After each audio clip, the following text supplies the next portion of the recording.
Civilization as we know it has completely and utterly collapsed. All that remains are endless mutant zombies patrolling the streets. Humanity did try developing a cure, but the virus got out of hand before the research was finished. This is Deceasedcraft, one of the most in-depth zombie apocalypse mod packs ever made. I'm going to be spending 100 days here, with my ultimate goal being to piece together exactly what happened, and conquer the secret lab in order to complete the cure and save humanity. In order to finish my research, I'll have to brave freezing temperatures, hordes of zombies, and mutant bosses. Can I save the world and complete this mod pack in just 100 days? Keep watching to find out.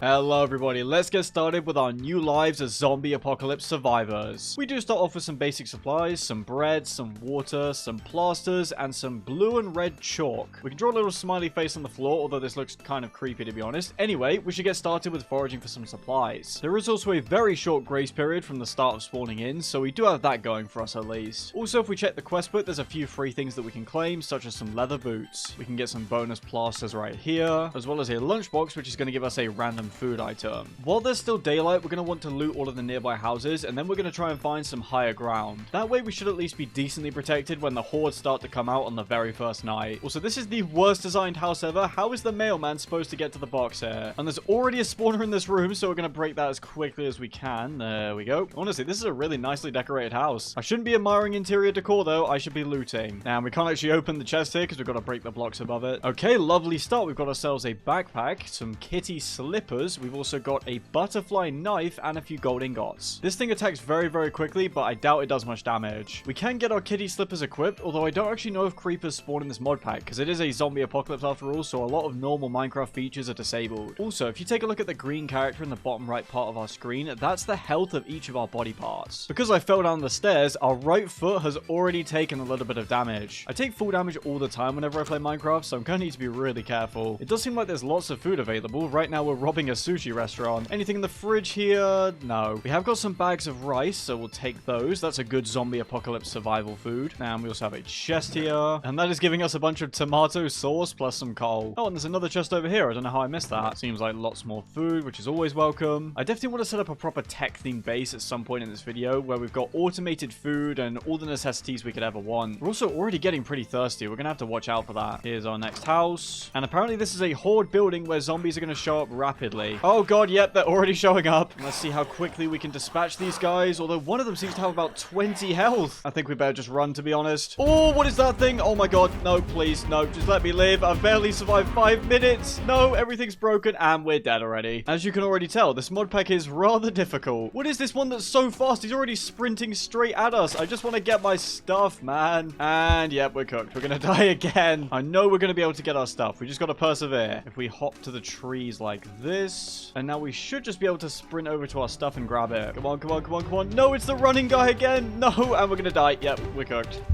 Okay, you know what? I've given up. I think it's better if we just start looting houses and hope for the best. There's got to be something in here, right? There's not a single chest, and there's a bunch of zombies in here. I see this chest down here, which has 2 cabbages in it. Wonderful. Why is this mod pack so difficult? And also, it's turning nighttime too, which is really bad. Right, here we go. We can slowly make our way around the outside, and we'll grab a few blocks of dirt, which we can use to hop the wall. Then we can hop the wall here. Yes, we're getting somewhere. And hopefully, we can take some sort of shelter inside here, although there is a spawner on the bottom floor. Right, well, we've now got ourselves a little pokey stick that we can use to fend off the zombies, plus a few gold ingots. And I guess we can check if we'll be allowed to sleep. Oh, we can. From the sounds of it, it seems like zombies are already out and about, so we're going to move on from that house. We don't even have a pickaxe now. We're so poor. Oh, lovely. An iron helmet here, plus a new backpack, some money, and a gardening axe. Oh, and there's also a crafting table here. We might as well steal that. Looting definitely seems like the way to go in this pack. We've got some brand new kitty slippers, another backpack, although I don't think...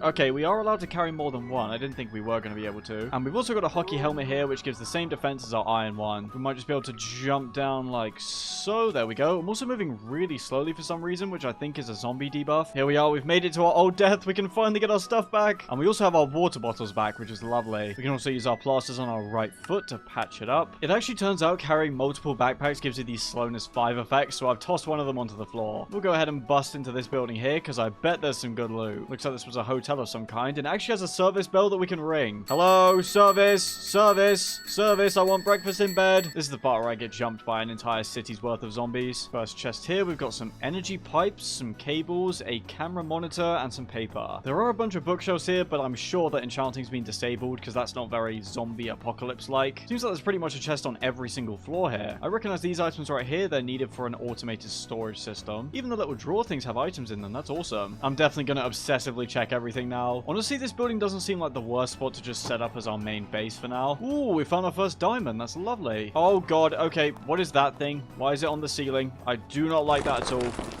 Oh, and why have I been set on fire? I just got jump scared. Drop me axe. Right, we're leaving. I don't particularly want anything to do with whatever that weird growth was on the ceiling. I'm just going to go ahead and block off the ladder too, just to be safe. Since we've got some readily available stone on the side of this building, we're actually going to go ahead and upgrade to a stone pick. Or at least we would if we could craft sticks. Oh, no, we've got a new zombie here. Go away. Fighting him is going to cause way too much attention, and we're also taking a ton of damage because I can't even seem to hit him, so we're just going to run away. Goodbye, my friend. Yep, that's right. Go away. No, we found a way around. No.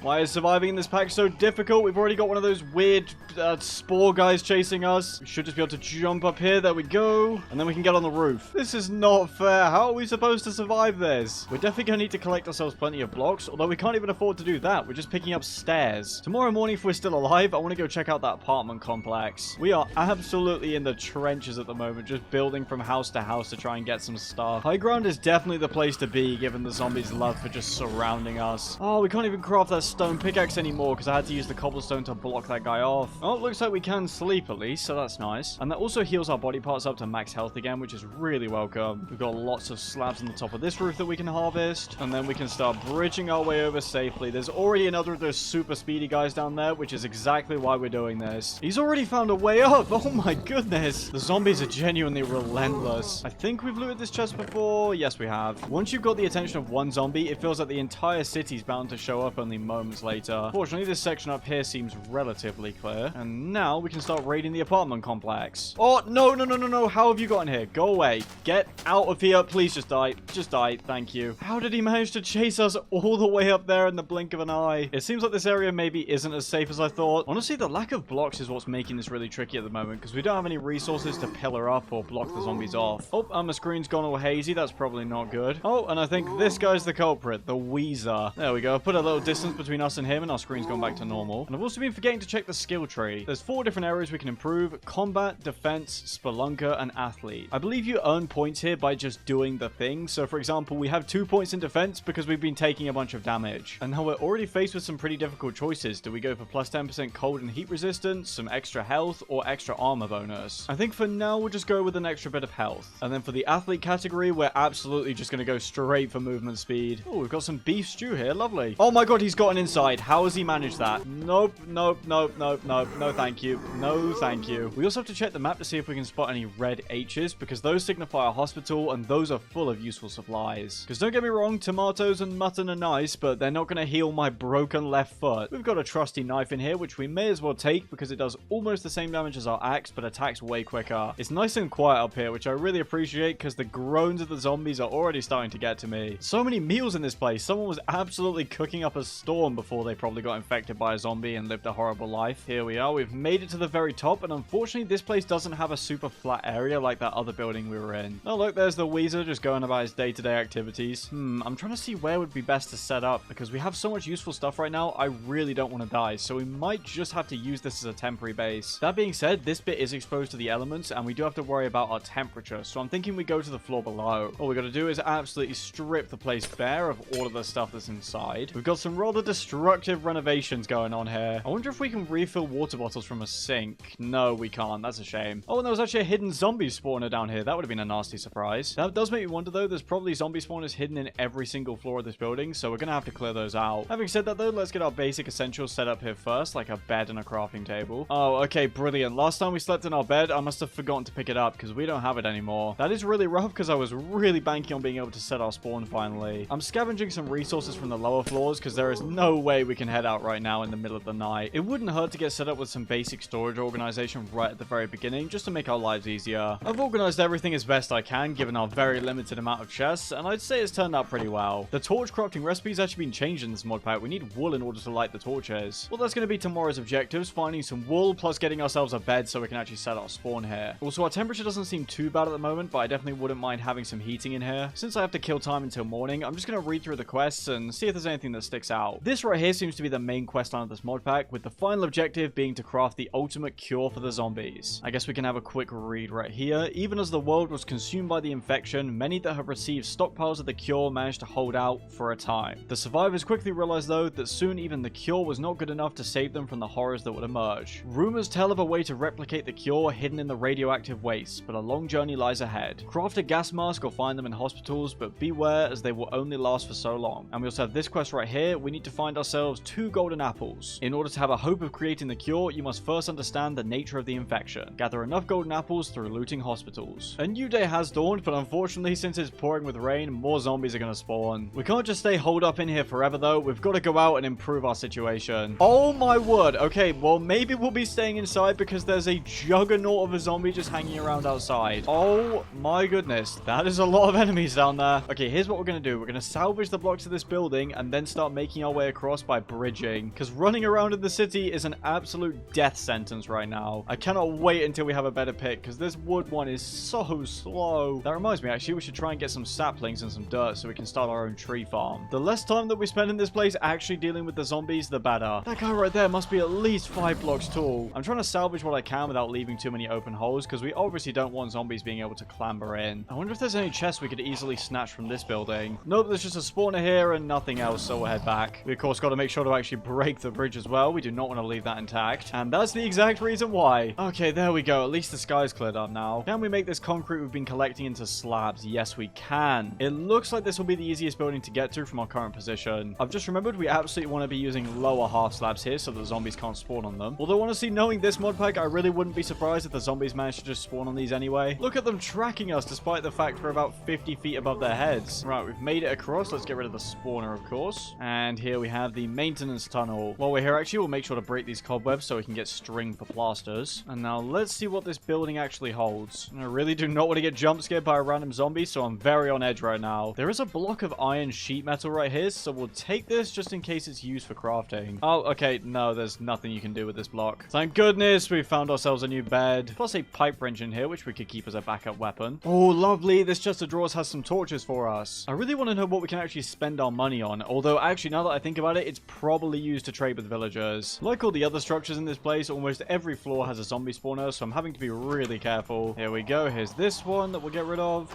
Oh my god! Oh, why did I just do a backflip? I don't know what that was. Goodbye. Okay, I think that's enough exploring for one day. Back across our bridge we go. This mod pack has a parkour mod, and it's actually really easy to trigger the backflip if you just press A, D, and S all at the same time, as you can see like that there, which means I am going to end up doing some backflips like that at very inopportune times. At least we now have a nice double bed to rest in and restore our injuries. Getting our entire health restored just by sleeping in a bed is so useful, because coming out of that building, we had a broken leg, a super damaged leg, and 2 broken feet. I'm also going to replace the wooden doors that we have here into iron doors for some extra security, and we just add some buttons like this. There we go. Another of the big guys has spawned now. We definitely need to get out of this area for a while just so that all the zombies despawn, but I have no idea how we're going to manage it. I would say our best bet is to just make our way through this structure, get to the ground floor, and run as fast as we can. Although then again, I don't know how effective that's going to be, and this is a horde building. Wonderful. Could we just get one moment of peace? Look how many zombies there are in here. I think we're better off going a different way. The horde genuinely has no chill whatsoever. And also, we're already struggling for blocks. While we're back in our main building, I'm taking a moment to learn some of the movement options that we have. Apparently, if we hold R while falling, we should be able to execute a dodge roll. Yes, there we go. And as you can see, we should have taken damage, but we managed to break our fall. We do also have a sliding ability, which is very cool. We can now seem like the biggest Call of Duty tryhard of all time. Anyway, with all of that out of the way, I'm going to get on with collecting some more blocks. This is the perfect time to say that if you're enjoying the video so far, please consider subscribing. Did you know the button actually lights up when a YouTuber says the word subscribe in a video, you can check for yourself right now. Subscribe. Also, for those of you that watch my videos regularly and think that you're subscribed, double check because there's a glitch on YouTube where you'll randomly get unsubscribed, so you might be watching thinking you're subscribed when you're actually not. Okay, it's time to head back. I always make sure to block off this area right here so that the zombies can't spawn and then head across our bridge. We have plenty more slabs now, so let's keep going. Please don't be a horde building. Thank you very much. Oh, but there are zombies in here, so that's just wonderful. Oh, I'd really rather not die here. Thank you very much. That's one dead, and there we go. That's two dead with an extra backflip just for fun. I keep doing the backflips because I have a habit of spamming all the movement keys while I stand still, because I can't stand still for more than about 5 seconds. So we have an iron shovel for some reason. One of the zombies must have dropped it. Ooh, lovely kitchen drawer here. Plenty of water bottles, some plasters, and some gold. And we've got a chest here filled with even more water, plus some extra torches. This place is just amazing for loot. I knew it. There's plenty more zombies hiding in the walls here. I'm just very grateful that most of the enemies here don't have the ability to crawl through 1-block gaps. This will also help us level up our combat skill, which is very nice. The final guy is completely stuck in the bathtub, I'm pretty sure. I knew it. There's so many zombies in this building. Oh my god. I mean, I want to loot more of this place, but it just seems impossible. Also, they're trying to break through the blocks here, which is absolutely terrifying. Look how many zombies there are. We have at least got ourselves some firefighter leggings now, so that's a bit of extra armor. And it is time for us to retire to bed. Oh, sweet. We actually have a huge upgrade here. I thought these were just leather boots, but they're actually army boots. They are pretty damaged, though, unfortunately. Also, I forgot, now that we have torches, we can brighten our area up a bit. I don't know if it will really prevent any of the zombies from spawning, but it's worth a try. Also, we actually have enough gold now that we can just craft the 2 golden apples we need for the quest rather than finding them in a hospital. No, they thought of this. There's no recipe for them. Curse you, thoughtful modpack developers. Oh my word, the horde is getting worse and worse by the day. Oh look, Fred made it out of the bathtub. Good job, Fred. This place doesn't seem particularly safe still, but we can at least mine down a bit and just loot the chest from up here. More torches and some water. Lovely. Plus another diamond. We'd also have a camera, but I don't see how that's particularly useful. Look at this. We can take a picture of our best friend, Fred. Oh, wait, never mind. This is way more useful than I thought. This lets us zoom in and out. More supplies in the kitchen drawers here. Lovely. We're just going to have to keep bridging and get to the city outskirts, because once we're on the road, we should be able to outrun the zombies. And this is a horde building too, apparently. I'm slowly building a staircase down here, although we're out of blocks again, which means it's back to the daily grind. And actually, we do have a few skill points, so let's spend those. It looks like each branch of the tree is available, which is really nice. I didn't think we were going to be locked into whatever we chose at the start, but I was a little bit worried. No, I just went in F5, and that just doesn't work the same way that it does in regular Minecraft here, so now we're down here. For some reason, in this mod pack, whenever you press F5, instead of the camera being over your shoulder, it changes to being in front of you. We just broke half the bones in our body, so we've got to go ahead and patch up. Oh god, and they've made it to the bottom of our tower. I've got to be honest, ladies and gentlemen, I do not know if survival is possible here, but I'm definitely going to try. Here's what we're going to do. We've got to lead all the zombies as far back as we can, and then we're going to jump off this little diving board here, dodge roll onto the floor, and then sprint back into our building. Okay, here we go. We've got no choice but to just send it. Let's jump off, hold R, we'll hit the dodge roll. Nice, we can keep running. That did hurt a little bit, but not too badly. And then we just got to axe our way through these blocks. Hurry, hurry, hurry, hurry. Got the ladder, got the ladder, got the ladder. And somehow we've actually made it back. I don't like that the building is slowly decaying as the zombies break more and more blocks, but that's just something we'll have to deal with. That was a very avoidable situation, but at least we've made it back safe. I was not expecting block gathering to be what I'd spend the majority of my time doing in this zombie apocalypse. Okay, well, there is one random feature of vanilla Minecraft that's still in the game, the wandering trader popping up completely unexpectedly. And I was right, money does replace emeralds in this pack. He's selling some interesting stuff like steel and aluminium, which I'm sure is useful late game for machines. He's also selling bullets, which would be lovely if we actually had our own gun. And we could buy bacon sandwiches, but we're sorted on food for now. Usually I would just smite this guy where he stands, but I've got a feeling that if we just kill him, he's going to turn into a zombie and try and bite our head off, which I'd rather not deal with. We have more slabs now, so we can get back to bridging. Oh my, this stupid parkour mod, man. That's so dumb. I was just tapping W and then my guy launched himself straight off the platform. And to add insult to injury, we've gained a new point for defense because of how much damage we just took. I'll just go ahead and buy another heart. Thankfully, we died right next to the walls of this building, so getting our stuff back shouldn't be completely torturous. We've just got to sprint through here, block off any zombies that we find. And, well, we've made our way down, but it looks like we won't survive for much longer. Yep, we're gone. I think the best plan is to lead all the zombies over to this side side of the city and then sprint back once they're all here. Okay, there should be a fair amount of them over here now, so we sprint all the way back. And yep, this area seems pretty empty. We make our way down as quickly as possible, but don't die to the firefighter zombie that's making his way up. We'll just ignore him. We do have blindness, which isn't ideal because I have no idea where I'm going and I'm definitely in the wrong place. I think I went down the wrong elevator shaft or something. Hold on, new plan. We can just jump down into one of those cobwebs there and then pick up our stuff. There we go. We've landed in the cobweb, so we've taken no full damage. And now comes the tricky bit, which is grabbing everything in time. Come on, give me everything, give me everything. I got it, I got it, I got it. Now we actually have to survive, though, which is the tricky bit. We should be fine. No, because there's a guy blocking the staircase. Are you serious? No, no, no, no, no, no. We have so many broken limbs. We're cooked. I think I'm just going to try and die at the base of our building, so at least it's easier to get our stuff back. You know times are hard when you got to harvest your apartment so you can make a wooden pickaxe. There's all my stuff. It's so close. Now is the time to kite everyone over. Then we'll jump out of that window, grab everything, and get up on the wall where they can't hurt us. Here we go. Just got to full send it. Come on. Give me everything. Give me everything. Yes. Nice. Now we get up on the wall. I keep going to press F5 so I can check behind me, but that's just going to cause me to go the wrong direction again. Okay, only the little guys managed to make it over the wall. That's good. I can't look back, but trust me, a lot more than just the little guy have now made it over the wall. The zombies genuinely never stop chasing. Oh, there's a car here. That could be really useful. Obviously, we can't investigate it right now, though. There is a zombie in this house, I'm pretty sure, but it's our best bet for the night. We should just be able to block the stairs like so. And we can loot this chest here, as well as steal ourselves a bed. Oh my god, they're breaking the blocks. Lovely. Why have I just rolled out into here? No, no, no. That's not what I wanted, man. Why? This parkour mod is cool, but it's so annoying when you do the wrong thing. Now that we've towered up, we should be able to sleep and restore our limbs. Yes, we can. I forgot, we don't even have a pickaxe right now. The fact that the zombies can mine up to us is absolutely terrifying. Pickaxe acquired. There we go. We are surrounded by zombies right here. I think our best bet is to drop down here, then drop down there, and that should let us get away. And it's worked exactly as intended. Mostly, not really. Okay, wonderful.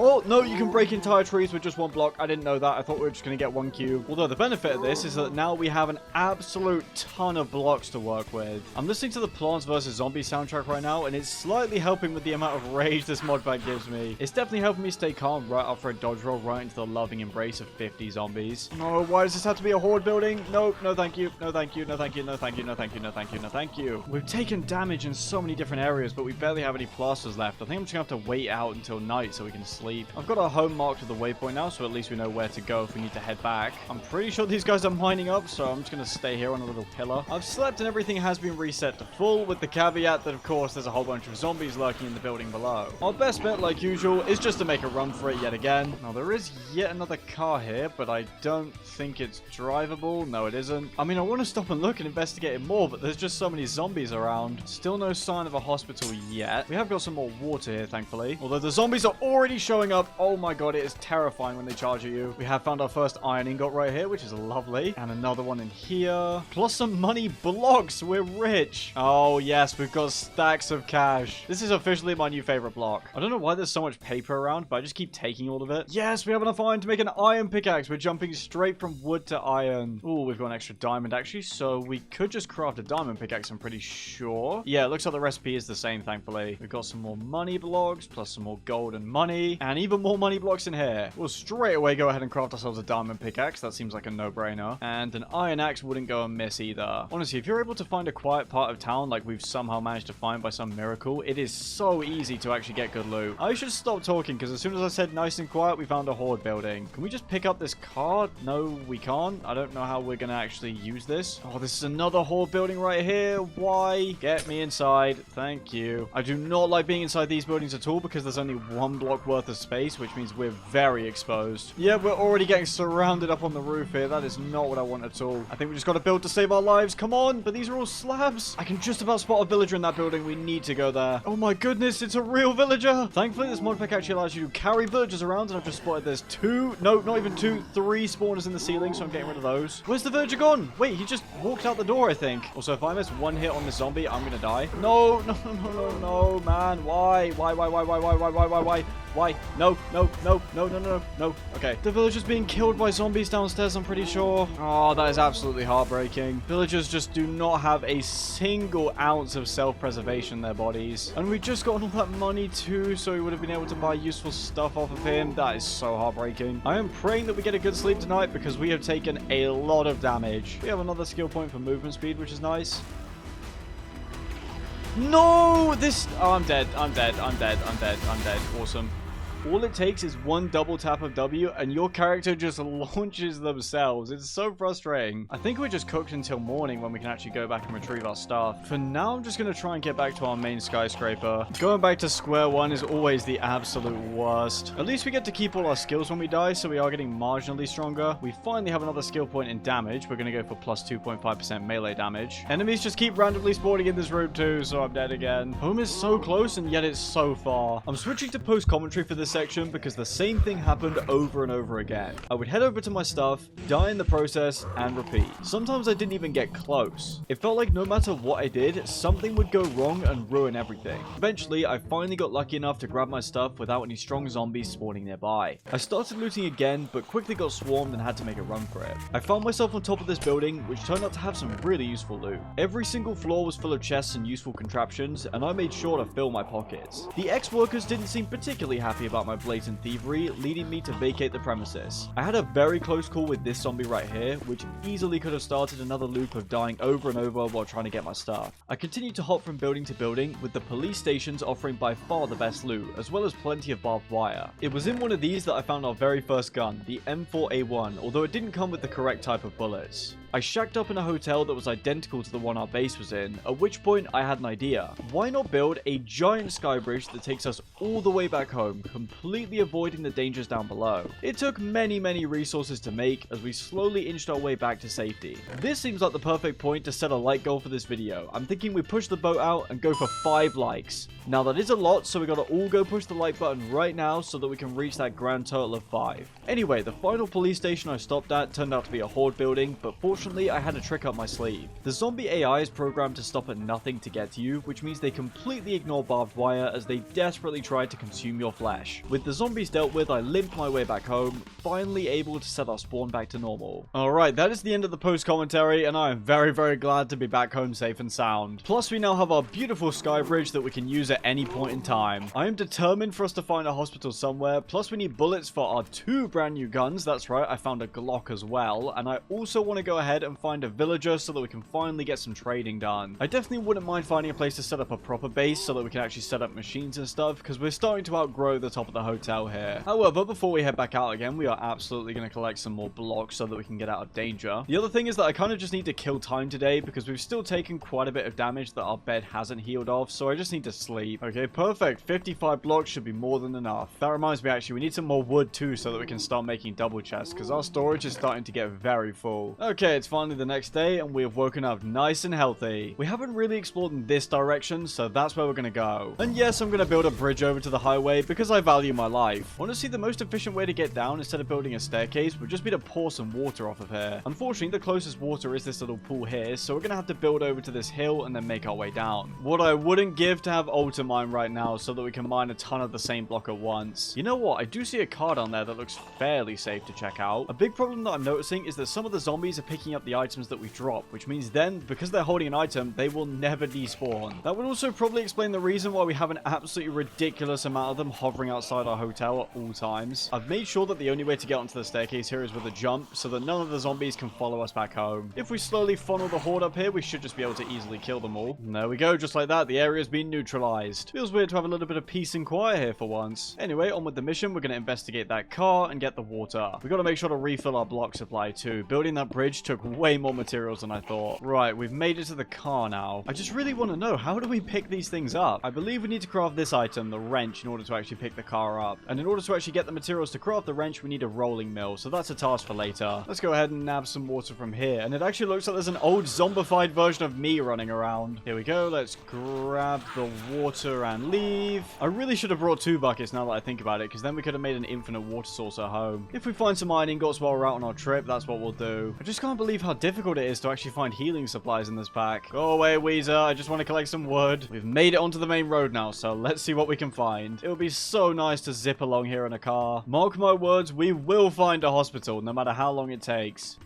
No, I did the thing again. What I've realized is that the parkour mod actually has you vault over stuff if you sprint at walls, which is very, very easy to mess up and send you flying to your doom. Fortunately, I'm getting better at using the dodge roll, and there's no zombies around right now, so that could have been a lot worse. Also, any police stations that we find, we will be looting, because they're so useful for getting equipment. Basic supplies are running a bit low, so we're going to check the nearby houses. And I've just realized there is a hearth right here, so that can help with our temperature. This is pretty disappointing, unfortunately. We've just got a biker's helmet. That's about it. Oh, this is a horde building. No, thank you. We found some porpsy in here. Delicious. Yeah, I don't think we're going to be letting you guys out of the room anytime soon. Oh, and there is a sheep. If we get some wool, sharing this would be really useful because then we can finally start to make our own bandages. Oh, no, this is not ideal at all. No, thank you. This is why we always bring blocks. We'll just sleep our injuries off. And now we've got to start bridging over again because we've attracted the attention of basically every zombie in the nearby area, as well as a random zombie horse. Let's go ahead and loot this building. Yes, plasters. That's exactly what I wanted. Plus, we have even more plasters in here. And even more in here. Okay, we've hit the jackpot. We're so poor that finding regular old plasters is a huge blessing. There's certainly a lot of zombies on the ground floor, and this guy's trying to explore with us, which I don't want. There we go. This should solve the problem. Oh, no, no, it doesn't. No, it doesn't. I'm so sorry. If all of you could go away, that would be lovely. More plasters. Yes. We'd also have some rubber in here, which I'm pretty sure we need. I can also hear the zombies trying to mine every single block around us, so we're going to go back upstairs. Unfortunately, the road's just come to an abrupt end here, so we can't use that anymore. I do see an anvil in that building. We're going straight for that. That is an absolute no-brainer. These running zombies right here are some of the absolute worst. He was contained by this very strange table, but when they catch you out in the open, oh, they are terrifying. Oh, and they're mining their way in. No, thank you. I'm just trying to loot anything that's easily available, really. I'm also slowly learning what buildings have what loot tables, which makes it easier to pick out what's actually going to be useful for us. Wow, there's even a little farming setup going on here. This seems to be another food-focused building, although that's not too bad because we're actually starting to run out. The full meals are by far the best things to take because they give you so much hunger and saturation. So how did you get in here? Okay, there's two of you. Not ideal. Not really what I wanted. And there's even more, so this could start to get kind of bad. We are getting cornered a little bit. Oh, no, no, no, no, no. Run, run, run. Why can't I run? Oh, it's because everything's broken and we've taken way too much damage. No, we're probably dead. We're dead. We're dead. We're dead. We're dead. We're dead. We're dead. No. At least we have our handy bridge now, so gearing up back at home shouldn't be too difficult. Don't worry, I'm not going to make you guys watch the whole process of getting back to our stuff. As you can tell, things are not exactly going very well. I'm going to check out this little floating thing over here and hope that it has some resources for us. Hopefully there's no zombie spawner in here because we will instantly die. We've got a plaster, a fishing rod, and that's about it. I think we just got to wait out here till we can sleep and regen. Well, I ended up freezing to death before we could even sleep, so we got to go again. Honestly, I think the main issue in getting back there is just going to be not dying of thirst. I'm actually just going to have to walk all the way there to preserve our hunger and thirst. Unfortunately, we're now being chased, which is forcing us to sprint, and this stupid thing's just poisoned us. Wonderful. And he has left us on half a heart. How generous. We're literally right next to our stuff too. That is heartbreaking. If we're lucky, we might just be able to get to the bottom of here and pick up our stuff. Oh, no, no. Okay, GG. Cool. There's an entire horde down there. How is this fair? I think we just got to give up on this attempt and come back with a full health bar. Okay, there we go. We died. While I head back over to our stuff, I'd like to thank the sponsor of today's video, Red Magic. They've sent me their latest and greatest phone, the brand new Red Magic 11 Air. It's easily the most impressive gaming phone on the market with a beautiful 144Hz 1.5K screen. It's built to handle even the most high-intensity games with a 24,000 RPM fan that keeps temperatures cool at all times. It even comes with shoulder triggers to make the gaming experience that much more immersive. You might assume that the battery life would suffer as a result, but the Red Magic 11 Air is a beast, having been equipped with a 7,000 mAh battery with fast charging. It's insane how long it lasts off of just one charge. Enjoying top-of-the-line mobile gaming has never been easier. One of the best features of the Red Magic 11 Air is the control it gives to the user. You can tweak everything from the CPU and GPU speeds to the screen refresh rate and graphics settings. This means you can tailor the phone to your exact needs, making it the perfect choice for those that like to customize every aspect of the mobile gaming experience. You can even tinker with the RGB, that's how in-depth Red Magic has gone with this phone. The phone's powered by a Snapdragon 8 Elite, comes with up to 16GB of RAM, and has up to 512GB of storage. I mean, come on, Red Magic's motto is literally win more games. The phone even comes with its own custom plugin library, giving you the ability to add a custom crosshair crosshair, 4D vibrate, and so much more. If you want to experience mobile gaming in a whole new way, don't sit around and wait. Get the Red Magic 11 Air today using either the link in the description or in the pinned comment. Now let's get back to the video. We're officially back in the building again, and I've just accidentally vaulted all the way down, which is not what I wanted, but we should just be able to slip in, grab our stuff, and now we just gotta defend ourselves. Get out of here, spawner! No, I'm so close, I don't want to die right now. It just keeps spawning though, this sucks. Stop! Can I just build, please? Can I not do stupid backflips that are completely pointless and help me in no way, shape, or form? Thank you, Minecraft. Very cool. And we are back once again. Oh my god, and somehow we've made it outside. I'm not sure how that's happened. Tower.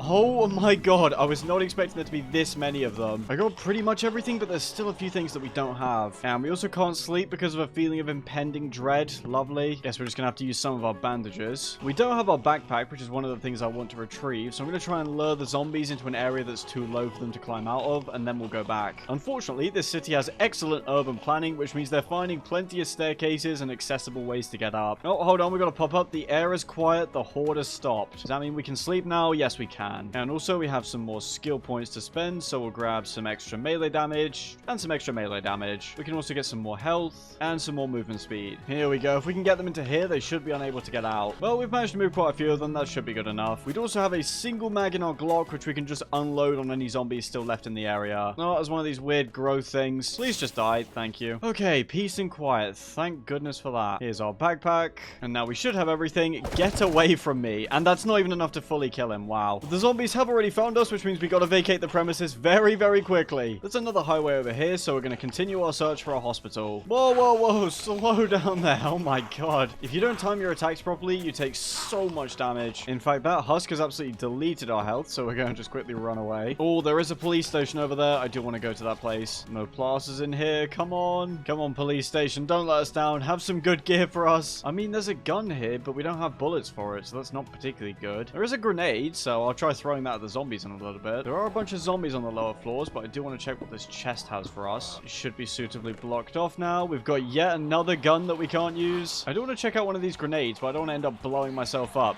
Let's just do it. Okay, we can just throw it like that. I see. Okay, so it just ticks down, then we throw it.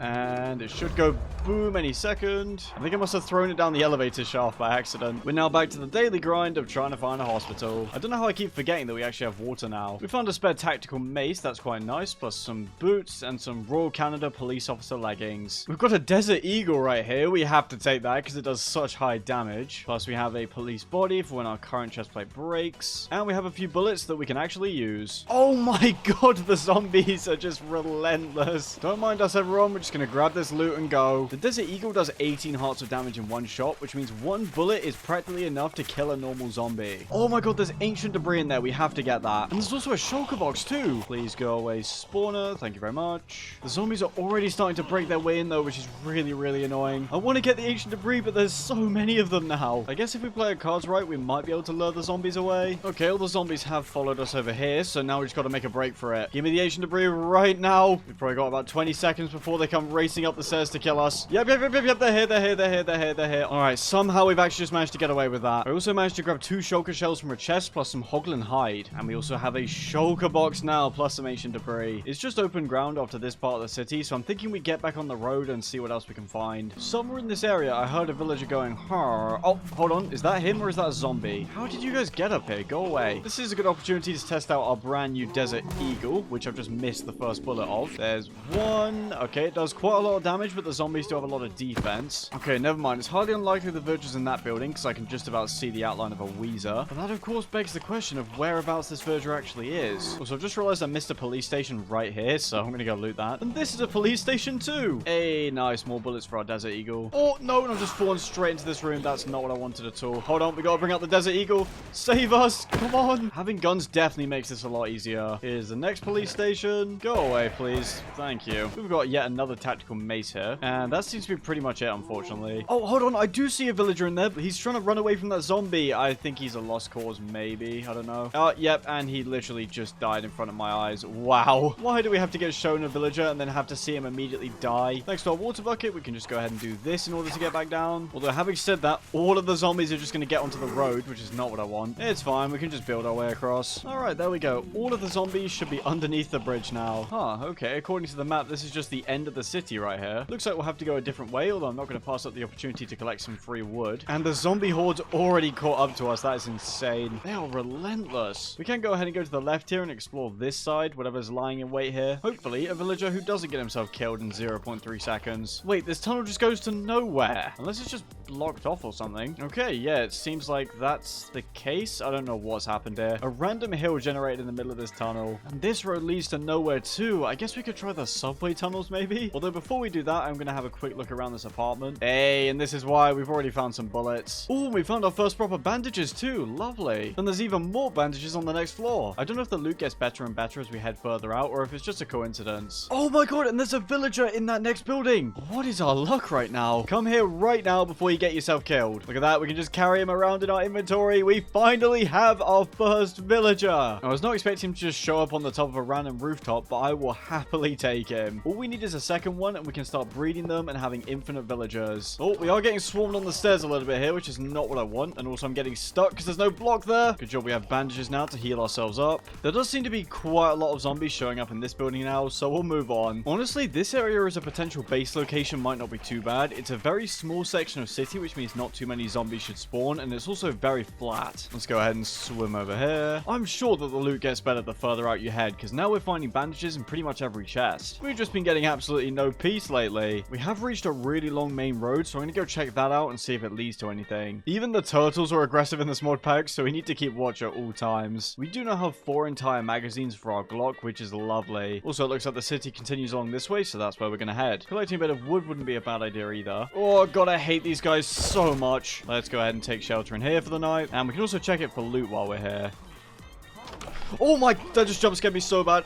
Oh, what was that? We've almost fully maxed out the movement speed part of the skill tree now. I've just knocked this guy into the barbed wire and he looks very offended. He's like, why have you done this to me? Oh, we're slowly completing the Royal Canada Police set. I have learned it is always better to dig into the top of a room rather than just walk straight into it. This police station sucks. There's barely any chests here. We've got another of these buildings with crops in them. We will actually take the potatoes so that we can breed villagers later on. As per usual, we're just going to go ahead and make a run for it. And there we go. Beautiful escape. This building right here is definitely new. I don't think we've found one of these before. Oh my god, can you guys go away? Oh, check it out. These vending machines here are functional and they've got shulker shells in them. I think we're going to get surrounded if we stay in here too long though, so I'm going to be really careful. This place just does not feel safe at all. I've gone ahead and built this big old bridge with the hopes of lowering some of the zombies down here so that we can head back into that building and barricade it. I mean, if there were shulker shells just lying around in vending machines, who knows what other loot we could find. It's risky, but I've barricaded the doors, meaning whatever's in here, we're stuck in here with them. And also, if any zombies with pickaxes spawn, we are absolutely cooked. And that's endstone right there. Hello. And there's also so many chests in this room. I don't know how many of them are actually going to have items in, though. We're off to a great start with more shulker shells. I do not know how you got in here, but please get away from me. Oh, there's some kind of mining zombie in here somewhere. Okay, we're just going to barricade this off like so. And then we're just going to have to mine through the wall and escape. This is why you always got to stay vigilant when playing this mod pack. I saw one zombie and realized more would soon be following. We are not leaving this building until we've got every single scrap of loot from it. Although, it looks like it might be time for another round of bridge luring. There should be a decent amount of them lured away now. Got to make sure our block supply is always topped up. And that's why, because we've already got a guy with a sword chasing us, and I know he's going to do a ton of damage. That in close quarters would be absolutely deadly. If you're wondering why I'm pillaring back up to our platform and I'm taking a ton of damage in our legs, don't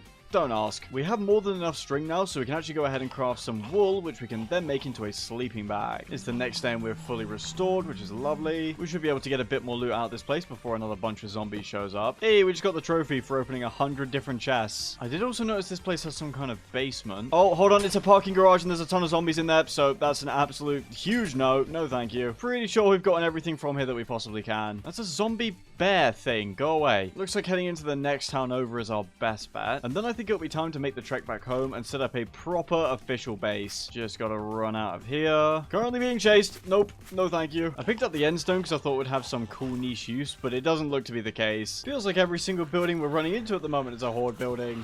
Oh my god. Oh my god. Finally. Finally. Red H. We found a hospital. We've actually found 2 hospitals. There's another one right here. Oh my days. Finally some progress. And of course the hospital's a horde building. I should have expected that. The golden apples that we need are surely contained inside this building. I just don't know how we're going to get to them without suffering a brutal death. I think our best bet is just to bridge over to the other hospital and see if we can lure the horde over there. Also, I really should have built this bridge higher because I'm having to tunnel through trees. Here we are. We've made it to the second hospital. This one doesn't seem to be a horde building, which is nice. And also, all the zombies have been lured over here. So now we're going to run all the way back. Horde buildings are just insane, man. Look at the amount of zombies inside. I've changed my mind again. I think it would be much better if we went to the non-horde hospital. Wait, no, this hospital's a horde building as well. I'm looking for chest locations right now, just in case we can drop down and place some blocks to block off the zombies. There's got to be chests in here somewhere, otherwise how would we get the golden apples? I was expecting the hospitals to be tricky to loot, but not this difficult. Oh god, and there's a minor zombie. Nope, get out, get out, get out, get out. I just got dropped down for absolutely no good reason. Well, I mean, there was a reason. He mined the blocks we were standing on, and I'm honestly really surprised that we're still alive. Look at this pit of death we've got going on below us. What I did see before that zombie mined us down is that this right here is a medical inventory. There's loot inside there. Let's go ahead and crack this thing open, and it has golden apples in it, ladies and gentlemen. We've finally got what we've been looking for. We've got a bunch of different medical supplies. I'm not sure what all of them do, but I'm sure that they're useful. There's got to be more medical kits lying around in this place, right? Oh my god! I just got dropped down. I just got dropped down. Nope, nope, nope, no, no, no, no, no, no, no, no, no, no, no, no, no, no, no, build, build, build, build, build.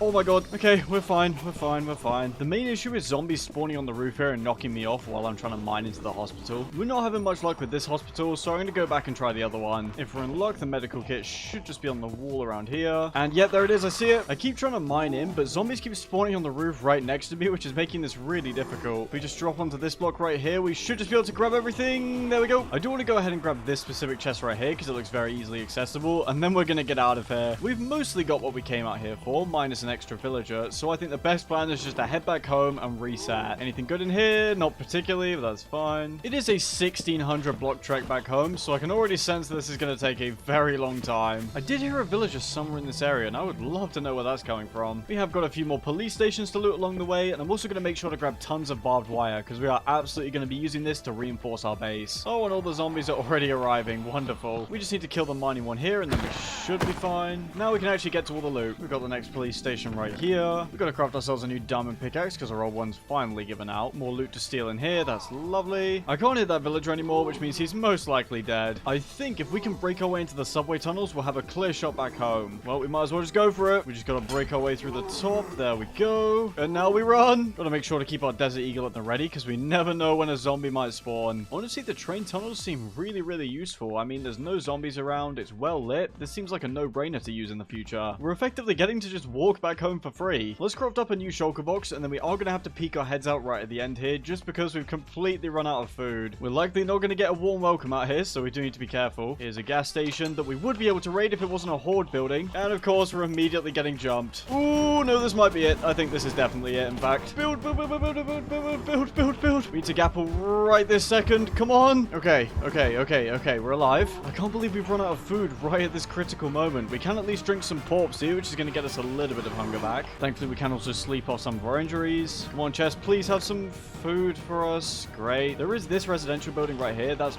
probably our best bet. We are, of course, going to block off the staircase because we do not want to have any run-ins with zombies. Food, please. Come on. Oh, we're finding resources. Okay, here we go. It's not much, but it's something. Yes, and this drawer has cereal in it. Oh, God, and the zombies are directly below us, so we got to get going. We do have to run out across some open land, but then it's a straight shot back home. The cereal that we've managed to find is so clutch. This should keep us going. Oh, it looks like we can actually just squeeze through the tunnel here. There's the sky bridge back to our hotel. We just hop here, and now we're home free. It feels so good to have made it back to our base with all of our loot still in hand. We may as well start crafting up shulker boxes now, so that when it comes time to set up a permanent base, we can just move everything at once. Now that we're safe and sound back home, we can start checking off a few of these quests. We actually get rewarded with a golden apple for finding a golden apple. Now we get 2 more golden apples here for completing the main story quest. Plus we got a bunch of these little quests. We're going to use this XP tome right here to store all of our levels. I still don't know what we can actually spend them on, but it seems wise to do. Alright, there we go. We've stored some of our XP in there. I'm actually going to place our villager villager in a very humane little trap box here because I want to check what the different professions can offer us. Oh, okay, this is unexpected. Librarians can actually offer enchanted books. They seem to be the weakest ones possible, but still, I thought these would be completely removed. Weirdly enough, this top chest seems to have bugged out here because I remember storing all of our advanced processors and engines in here, and they've all just vanished. Not really ideal, but that's fine. I really wanted to turn the verger into a gunsmith, but we need treated wood, which we definitely found, but it was in that top chest. Our best bet now is to head down into the subway and start collecting blocks for our new base. That reminds me, we do have a few skill points to spend, so we'll level up our melee damage, as well as getting some extra health, and we'll get even more movement speed. Right, we're back inside like we never left. We can actually pick up this framed glass without needing silk touch, which is really cool. I don't really have any specific designs in mind. I'm just going to collect a bunch of cool blocks and then figure it out as we go along. I definitely want to grab some of these metal frames up here because I think these would look really, really cool. Well, we've absolutely gutted this section of the subway tunnel, and we've ended up with all of these resources. Let's transfer everything that we own into shulker boxes and get on the move. Everything that we own is now inside our inventory. We just got to pray that we make it to our destination. We've got 700 blocks to go, so it is going to be a bit of a trek. Thankfully, we should just be able to take the highway, and that should get us most of the way there. I've also just chopped down one of these massive redwood trees so that we have plenty of wood in our stockpile. I believe this right here is an unlooted police station, so we might as well get into it. Oh, hold on. I think it's one of those corporate buildings, actually. All right, we've made it over here relatively hassle-free. I think this building right here would be the perfect spot to set up in because it's right by the train station. Also, while I remember, we're going to pick up this extra barbed wire. Although it might be kind of hard to fully wrap this entire area around in barbed wire, so we could go for this building instead. And this is a horde building, of course. I guess we could try this building here. I mean, it seems pretty spacious and easy to renovate, so I'll go with this one. Right, let's go ahead and transform this place. Definitely going to want some nice glowstone lighting. And swapping out these smooth marble walls for cyan terracotta looks a lot nicer. Before I forget and do something stupid, let's make sure our spawn is set. Okay, the super blood moon is rising. Oh, and there's plenty of guys spawning inside here as well, so we're going to need to block it all off. Let's also make sure to take out the ladders so no mining zombies can get up here. I think this means the zombies are going to spawn all night and be super strong. I'm just going to keep working on our base. I'm trying to use some signs and trapdoors to make it look like the windows are all boarded up. We're not going to do it on every single window, but I think it could look quite cool. We'll also go ahead and add these steel scaffolding slabs to the ceiling, and we can even go ahead and add a trim to the ladder. There do seem to be zombies spawning on the roof, so we're going to fix that in the morning. The blood moon's finally over, but I can still hear plenty of zombies below us. The next thing we'll do is knock out these windows here and create a staircase down to the road. And we can also add some iron doors here for extra security. And finally, we'll add some pressure plates so that we can get in and out easily. This bridge is premium because it's 2 slabs wide. Oh, no, that's not good. Zombies coming, zombies coming. Nope.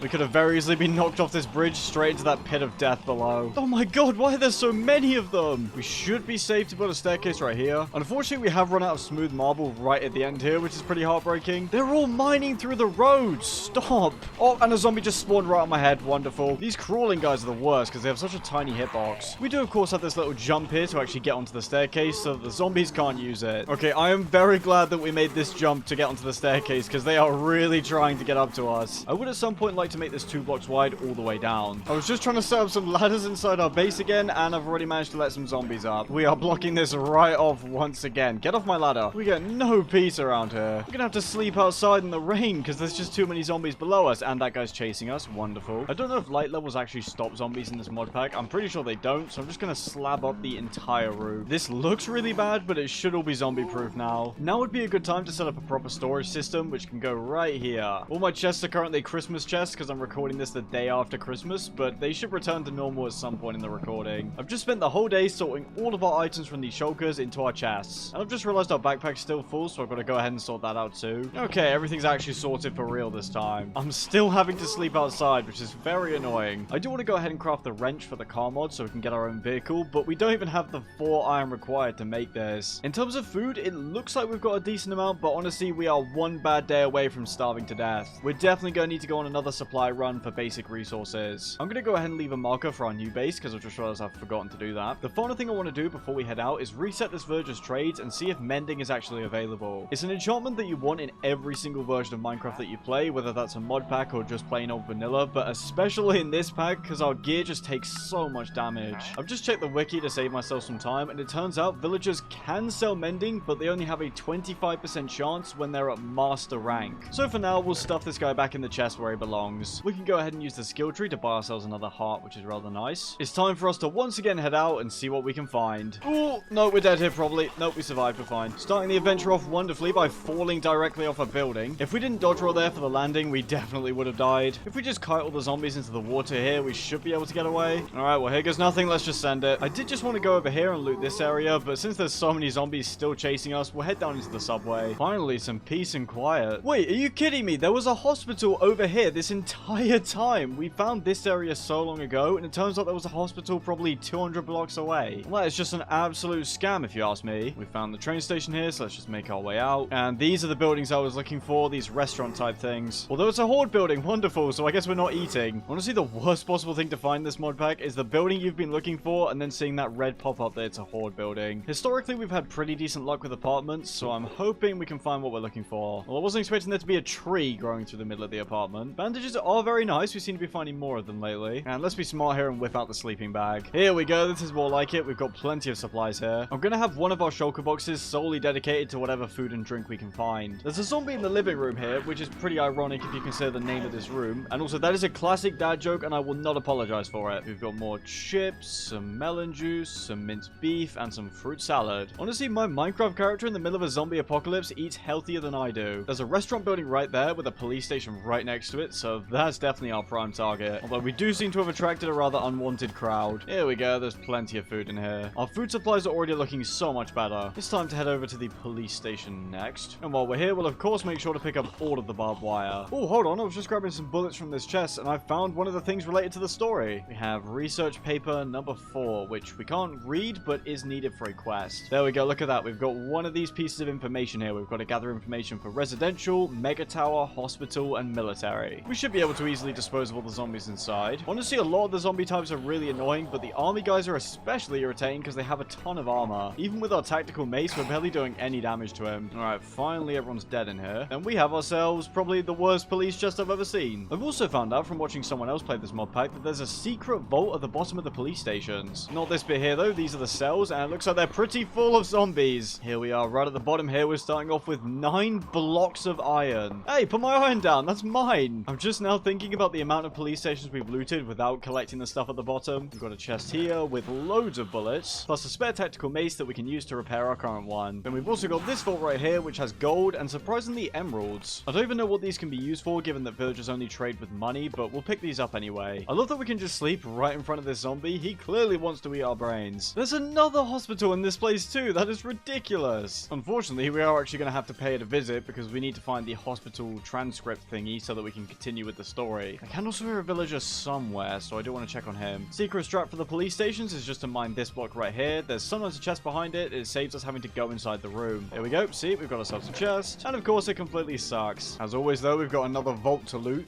Oh my god, and they just mined straight into this place, I'm pretty sure. Go up, go up, go up, go up, go up, go up, go up. Should be able to make a run for it right here. Yes, there we go. No! Oh my god. He crawled through the 1 block gap. Are you serious? Alright, now we've got to trek over to our stuff and pick it all back up. Thanks to our much better organization, we have plenty of supplies to help us get back to our stuff. Oh, we're on top of the hospital, and this one's actually not a horde building for once. We may as well spare a moment to quickly raid all the medical supplies. Honestly, our preparation has absolutely paid off, because we've gotten back here in a very short amount of time, and it was relatively painless. Oh, great, and we've got that message from before where a feeling of impending dread prevents us from sleeping. Joke's on the game, though, because I'm just going to AFK the night on top of a very tall tower. We successfully AFK'd the entire night away, so now we can get back to looting. We're going to try and loot this police station as quickly as possible so that there's less zombies swarming the entire building like last time. There we go, we've gotten all the loot from the vault, and now we can get out of here immediately. Oh, and there we go, I can see a villager inside this building, although he keeps setting himself on fire for some reason, and he just died from something. I'm just at a loss for words, really. How did that even happen? Did he keep jumping on a stove? We may as well go ahead and loot this place too. Although it seems to only have tech-related stuff, which I'm not too bothered about. I think our best bet is to try and loot hospitals in order to find the next research paper. Collecting more food along the way would definitely not be a bad idea either. We can't sleep on this night either for some reason, and apparently we hear the howls of a nearby horde. We definitely do not want to deal with that, so we'll just keep on looting and staying high up. We have plenty of iron now, so I'm going to go ahead and upgrade our useless wooden axe to an iron one. This should make our lives a lot easier. Yep, it's definitely a horde night, alright. Look at how many of them there are. Oh, I just got knocked off by something. This guy just spawned on my head.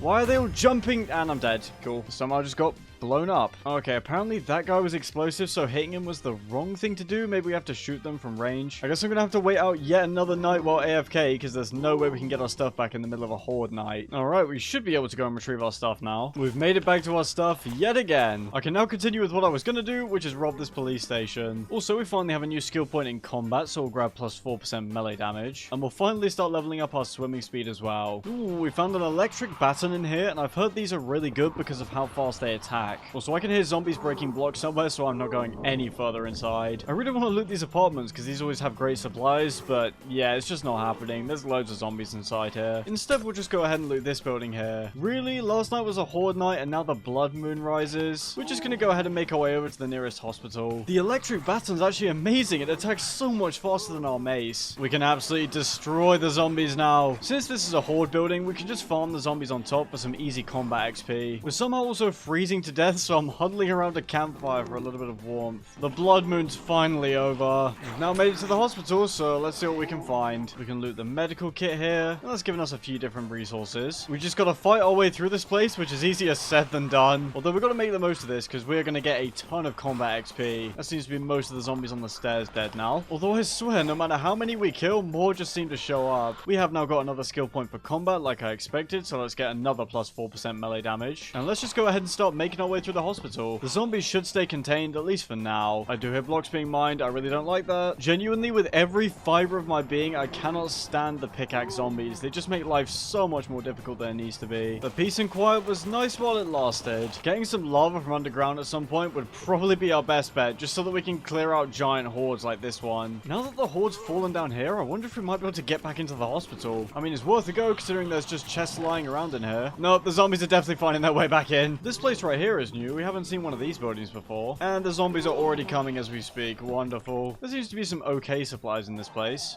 Oh my... Oh, that scared the life out of me. Why is there just randomly gravel on the floor here, and why did it cave in? No, and I've just been dropped down. That's not what I wanted. No, no, no, no, thank you. Nope. Stop, stop, stop, stop, stop. We gotta get out of here. We gotta go now. Well, on the bright side, it seems we managed to lose the horde for now, so we can go back to the hospital. No manuscript yet, but I'm remaining hopeful. There seems to be some kind of hidden basement area down here, and the curiosity of knowing what's inside is killing me. There's a few crops here. We've got some cacti and some nether wart, which we will steal. Plus, we have a chest with more golden apples, a medical kit, and some blood bags. Oh, and also, I don't know how I completely missed this at first. Here's the research paper we were looking for. Plus, we also have a suture kit, which we need to use in case of major damage. Oh my goodness, there's so many golden apples here, plus a bunch of med kits. So many golden apples! I knew these places would have good medical supplies, I just didn't know how to find them. Although I bet for the people that have played this mod pack, it's been really painful watching me run through all these hospitals and police stations without looting the areas below them. We did also get this thermometer, which we can go ahead and equip, which should tell us our temperature exactly. I don't know how useful it'll be, considering temperature's never been that much of a problem, but it's nice to have. I'm more just ecstatic about the 27 golden apples we now have. I'm gonna give this place another try now that some of the zombies have hopefully despawned. They just seem to be like rich people apartments as far as I can tell. Ooh, lovely trinket find here, the crystal heart, which increases our maximum health. We're just gonna keep making our way down and hope that nothing horrible happens. I've just cleared out this floor, so let's make our way down to the next one. Food and drink we seem to have pretty much under control now. Oh, and look at that, there's a villager down there. We've got to save this guy ASAP before he gets chewed up by a zombie. We now have 2 villagers total, which means we can infinitely breed them and get infinite villagers. That is such a nice find. Pickaxe zombie, go away. I will take out all my hatred on these guys. The horde definitely seems to have found us. Even just this room right here is crammed full of them. One of the zombies has actually dropped us a pair of protection 2 unbreaking 3 chainmail leggings, and we should actually be able to repair these on an anvil with an iron ingot. Looks like we better take our leave now. Our crystal heart's putting in absolutely insane work for us, because we've gone from about 30 hearts to 43. We are finally starting to get stacked in this mod pack, and it feels so rewarding. Those hundreds of deaths have finally started paying off. Even though we're pretty much sorted for food, I'm gonna grab as much of it as I can. Also, oh my god, if we'd been standing right there, we would have been dead right now. As far as I can tell, there's no easy way up to the main road, so the horde of zombies that's currently hiding underneath it should have no way of getting to us. We just gotta take out these 2 guys, and then we're home free. I really want to find another of those garages that we looted quite a while ago. It was the one armor, half the items just disappeared and glitched out, because that place had loads and loads of useful mechanical parts, and I really want to start moving into a more tech-focused direction. Real quick, we'll get some more swim speed, and we'll also start upgrading our melee attack speed. We are quite close to home, but I've just remembered, we never looted this absolutely humongous skyscraper here. One of the remaining manuscripts that we have to collect is for the mega tower, and I mean, that looks like a mega tower to me, although this place is probably going to be crammed full of enemies, so we're going to have to be prepared. Just look how many floors there are. We're just going to have to make sure that we keep moving, because we do not want to get caught out. Here we are on the next floor. It is very nice inside here. We've been collecting a ton of ammo out on our travels, and now seems like the perfect time to make use of it. How are they getting up so fast? Oh, go away. Why did you just spawn directly on our heads? Nope, no, no, no, no. Nope, just mag dump him. Mag dump him. I swear that guns are just so ineffective in this pack. They barely do any damage. This is getting a little bit ugly. I don't love this. I mean, I want to loot this place, but there are zombies at every turn. Oh, we found ourselves an experience magnet trinket. That's nice. Maybe it's just that our Glock 18 is really underpowered, but it just barely does any damage, so I'm going to put some of the bullets back. We're finding loads of trinkets today. We found ourselves a superstitious hat, which applies an extra level of looting to killed enemies. And we also have a construction helmet, which is better than our police helmet. And of course, we got loads of bullets and bandages. Oh my god, I don't want to be down here. No, thank you. Nope. Nope, nope, nope, nope, nope. Just tower, just tower, just tower, just tower. This place is terrifying. One mistake and you are done for. That's how it feels. The mod pack is just testing us. That's what I like to believe. There's a monitor right here with a keyboard. So what we're going to do is type M-O-Z-I on YouTube. And then we're going to subscribe, because I feel like that's a great idea and we should all do that. Yep. Okay, have you done it yet? There's so much loot in this place, I don't even know if we can carry it all. Although then again, we've still got 3 empty shulker boxes, so we should be able to. Even just these little cabinets right here are packed full of loot. It's just so much stuff. And we've got yet another trinket here, the lucky scarf. I don't know why this place is so packed full of trinkets, but I'm certainly not complaining. And we've just got to keep in mind, this is one of the many apartments here. We are going to be rich by the time we make it to the top of this structure. Apart from when zombies spawn directly on our heads, because that is very irritating. Oh, and they're mining through the floor. They're mining through the floor again. We got to be very careful here. And they're also spawning outside. What is going on? It is genuinely so incredibly easy to get caught out in this place. We're running out of blocks here, so I'm going to have to go ahead and collect us some more. We've got the message that zombies seem to be getting lesser in this building, so hopefully we've overcome the horde for now. Now we can get back to looting. They seem to all be gathering in this one apartment for some reason. Maybe it's a family dinner. Although they all seem to be flooding in from the top floors, which is very annoying. Oh, and we've just fallen halfway down the stairs, which is not what I wanted at all. We should just be able to climb up here though. Yep, we're fine. Well, I remember we'll combine our tactical maces together to get a repaired one. We found a random pair of jeans in here which actually have the same defense as our police leggings. Things have been going decently well so far. I mean, we found tons of loot, although our inventory is starting to get quite cramped, so I think it's best if we head back home, set down all of our stuff, and then come back. And also, we are carrying basically all of our useful items on us right now, so if we died inside this tower, we'd have no way of gearing up and then getting back inside. It's easier to just make a run for it. Here we are, we've made it. Since we've just got back, there should be... Okay, well, I was going to say there should be barely any zombies around our base, but it does not seem to be that way. I just want to set up some barbed wire barricades, man. That is a zombie pig. Go away, zombie pig.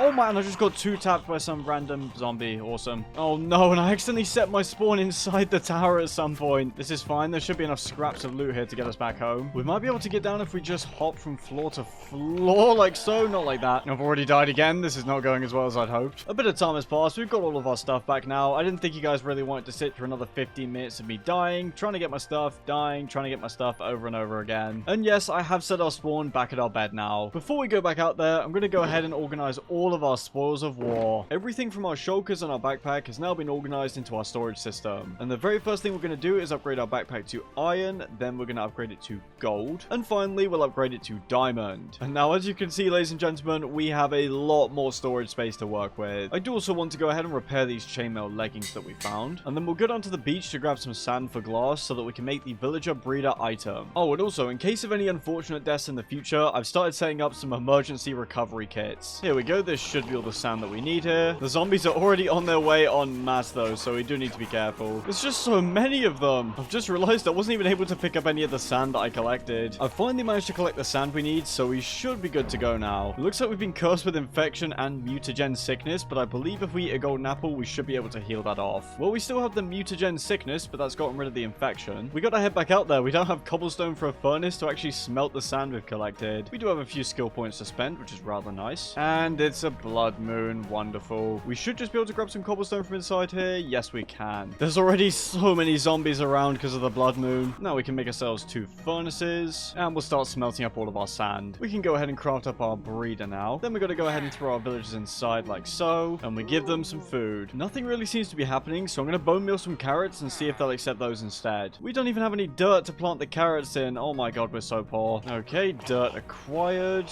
This is fun.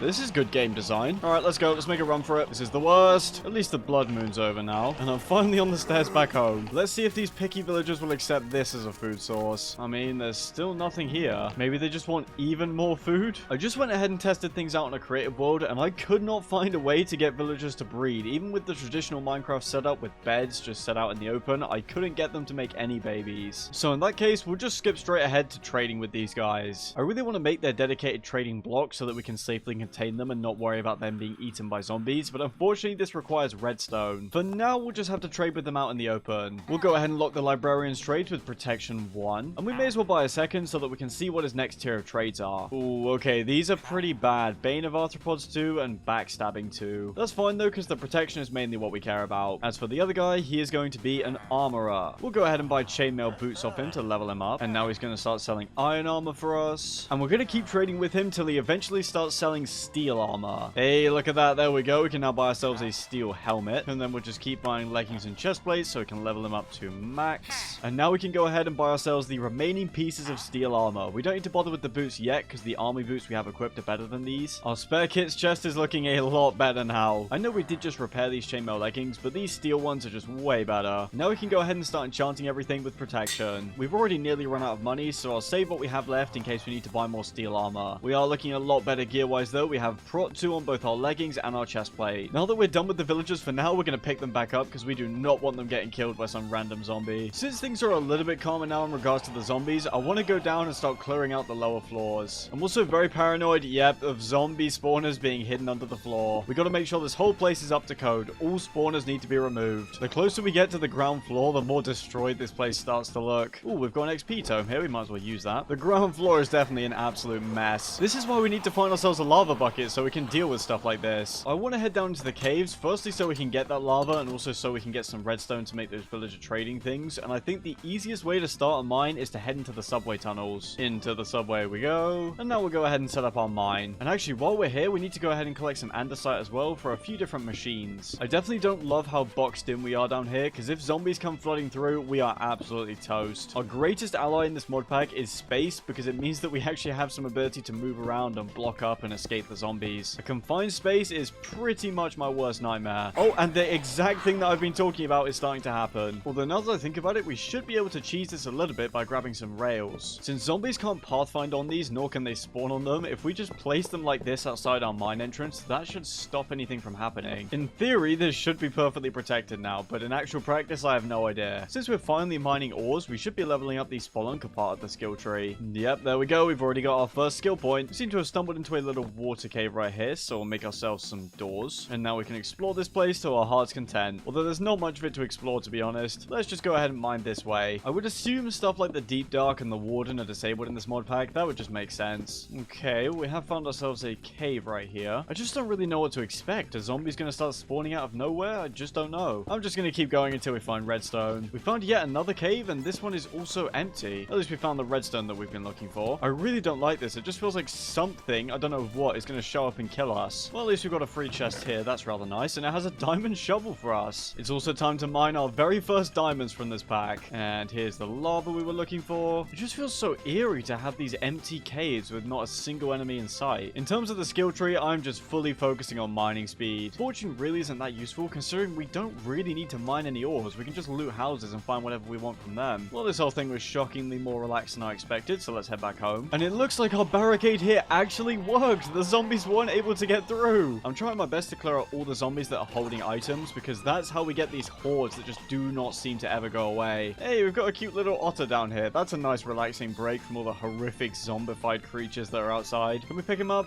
No, we can't. Unfortunate. We'll call him Ollie. Ollie the otter. He's absolutely adorable. And if you agree, you should like the video. You should do it right now. If you hit that button, then I'll be very happy, and so will Ollie. This is a good chance to clear out some more zombies that are holding items. I swear, as far as the eye can see, there's just more and more of them. My littering has finally caught up to me. Let this be an important lesson to all of you watching. Don't litter, or a horde of zombies will chase after you and try and murder you. There's also just a random trader llama out here. The wandering trader must be long gone. He's just looking at me like, yes, peasant, I'm free from my cruel overlord. Alright, this area seems to be a little bit clearer now. That's nice. Plus, we have another combat skill point to spend. Oh my goodness, it's actually quiet at the bottom of this tower right now. We can light it up. We might finally be able to get a bit of barbed wire placed down. All of you go away, please. There's important renovations going on. All we're going to do is place a gigantic square of barbed wire all around, and they'll get stuck in this while trying to aggro us. At least that's my general idea. I don't know how well it's actually going to work in practice. This man's just volunteered to be a test subject. He's just dove straight in, and now he's leaving. Okay, he's done his job. I just want to flatten out everything here, make it as decluttered as possible. This guy's the most chill zombie I've ever seen. He showed up, walked through the barbed wire, and then left. It's really unnerving how quiet everything is at the moment. I'm used to there being hordes of zombies swarming this place. They do seem to always fall off of this bit here and then drop down, so we'll place a row of barbed wire here. Why is everything so quiet? It's freaking me out. Here we are in the middle of the day, and it's dead calm. Not a single zombie around. Even that one guy from earlier has just disappeared. Alright, look at this. The barbed wire square of death is now complete. The zombies seem to like heading towards us from the road, so we'll also barbed wire this bit too. And now I'm pretty happy with this overall. The horde is starting to show up though, so we do need to get out of here. Okay, the building should be up to code now. We've removed the bottom area so zombies can't climb up, and now we have all this barbed wire to kill any that do make it inside. And of course, now that we've got some redstone, we can craft our 2 traders. We'll just go ahead and chuck these down here and here, and then we place in the job blocks, and then we throw in our villagers. You two are safe and sound from any zombies munching on your brains. Now that we've got all that sorted and we've upgraded our gear, the next thing that I want to work on is our method of transportation, because there are plenty of cars lying around which we could use, but why bother with a car when we could upgrade to a helicopter? In order to do this, we are going to need to set up a mechanical crafting grid, and I remember finding these blocks back at the car workshop that I looted a long time ago. I did pick up some mechanical crafters from that place, but unfortunately, during the glitch, they all got deleted. So we're going to need to go ahead and make our way up to our original hotel, and from there, we can head over to the car workshop. I didn't loot all of it, so there should still be some leftovers for us. Although before we can get ourselves a plane, being able to interact with the cars would be rather nice. In order to do that, we need iron rods to craft the wrench, which we can get by rolling regular iron ingots. And in order to do that, we need to make a rolling mill. Now, in order to actually get the rolling mill, we need to process iron into iron sheets, and that can be done with a mechanical press. We're going to turn this room down here into our little workshop. First of all, we're going to need to craft some andesite alloy, and before we go any further, we actually need to go out and collect some wood. We'll go ahead and grab this dark oak right here, and as to be expected, we're already getting swarmed, so I think that's all the wood we're going to be allowed to collect. And also, now that we've got some dark oak wood, I'm actually going to go ahead and strip out this ugly stone floor, because I just want everything to look a little bit nicer. Oh yeah, this room is way nicer now. Okay, the barbed wire is kind of working. I think we just need more of it, to be honest. We then need to make some andesite alloy by placing it onto a stripped log, I believe. Yes. Then we craft ourselves a shaft, and then we combine everything together on the crafting grid. We also need to craft ourselves a water wheel, and then we'll upgrade it to a large water wheel. I've also realized we haven't got easy access to an infinite water source, so I'm going to set that up. In order to get our water, all we got to do is bridge over to this nearby building. And here we go. Here's our water. Oh my god, there's just a random wandering trader sat in the road. Does he have a death wish? I mean, I want to see what he has for trade, but also don't want to die a horrible death. Why is there also just a random villager running about? What is going on? We just got to full send it down there and try and pick him up. Come on! I landed the water bucket. Perfect. I've grabbed the villager. Now we just need to get to the wandering trader. Come on, what do you have for sale? It better be good.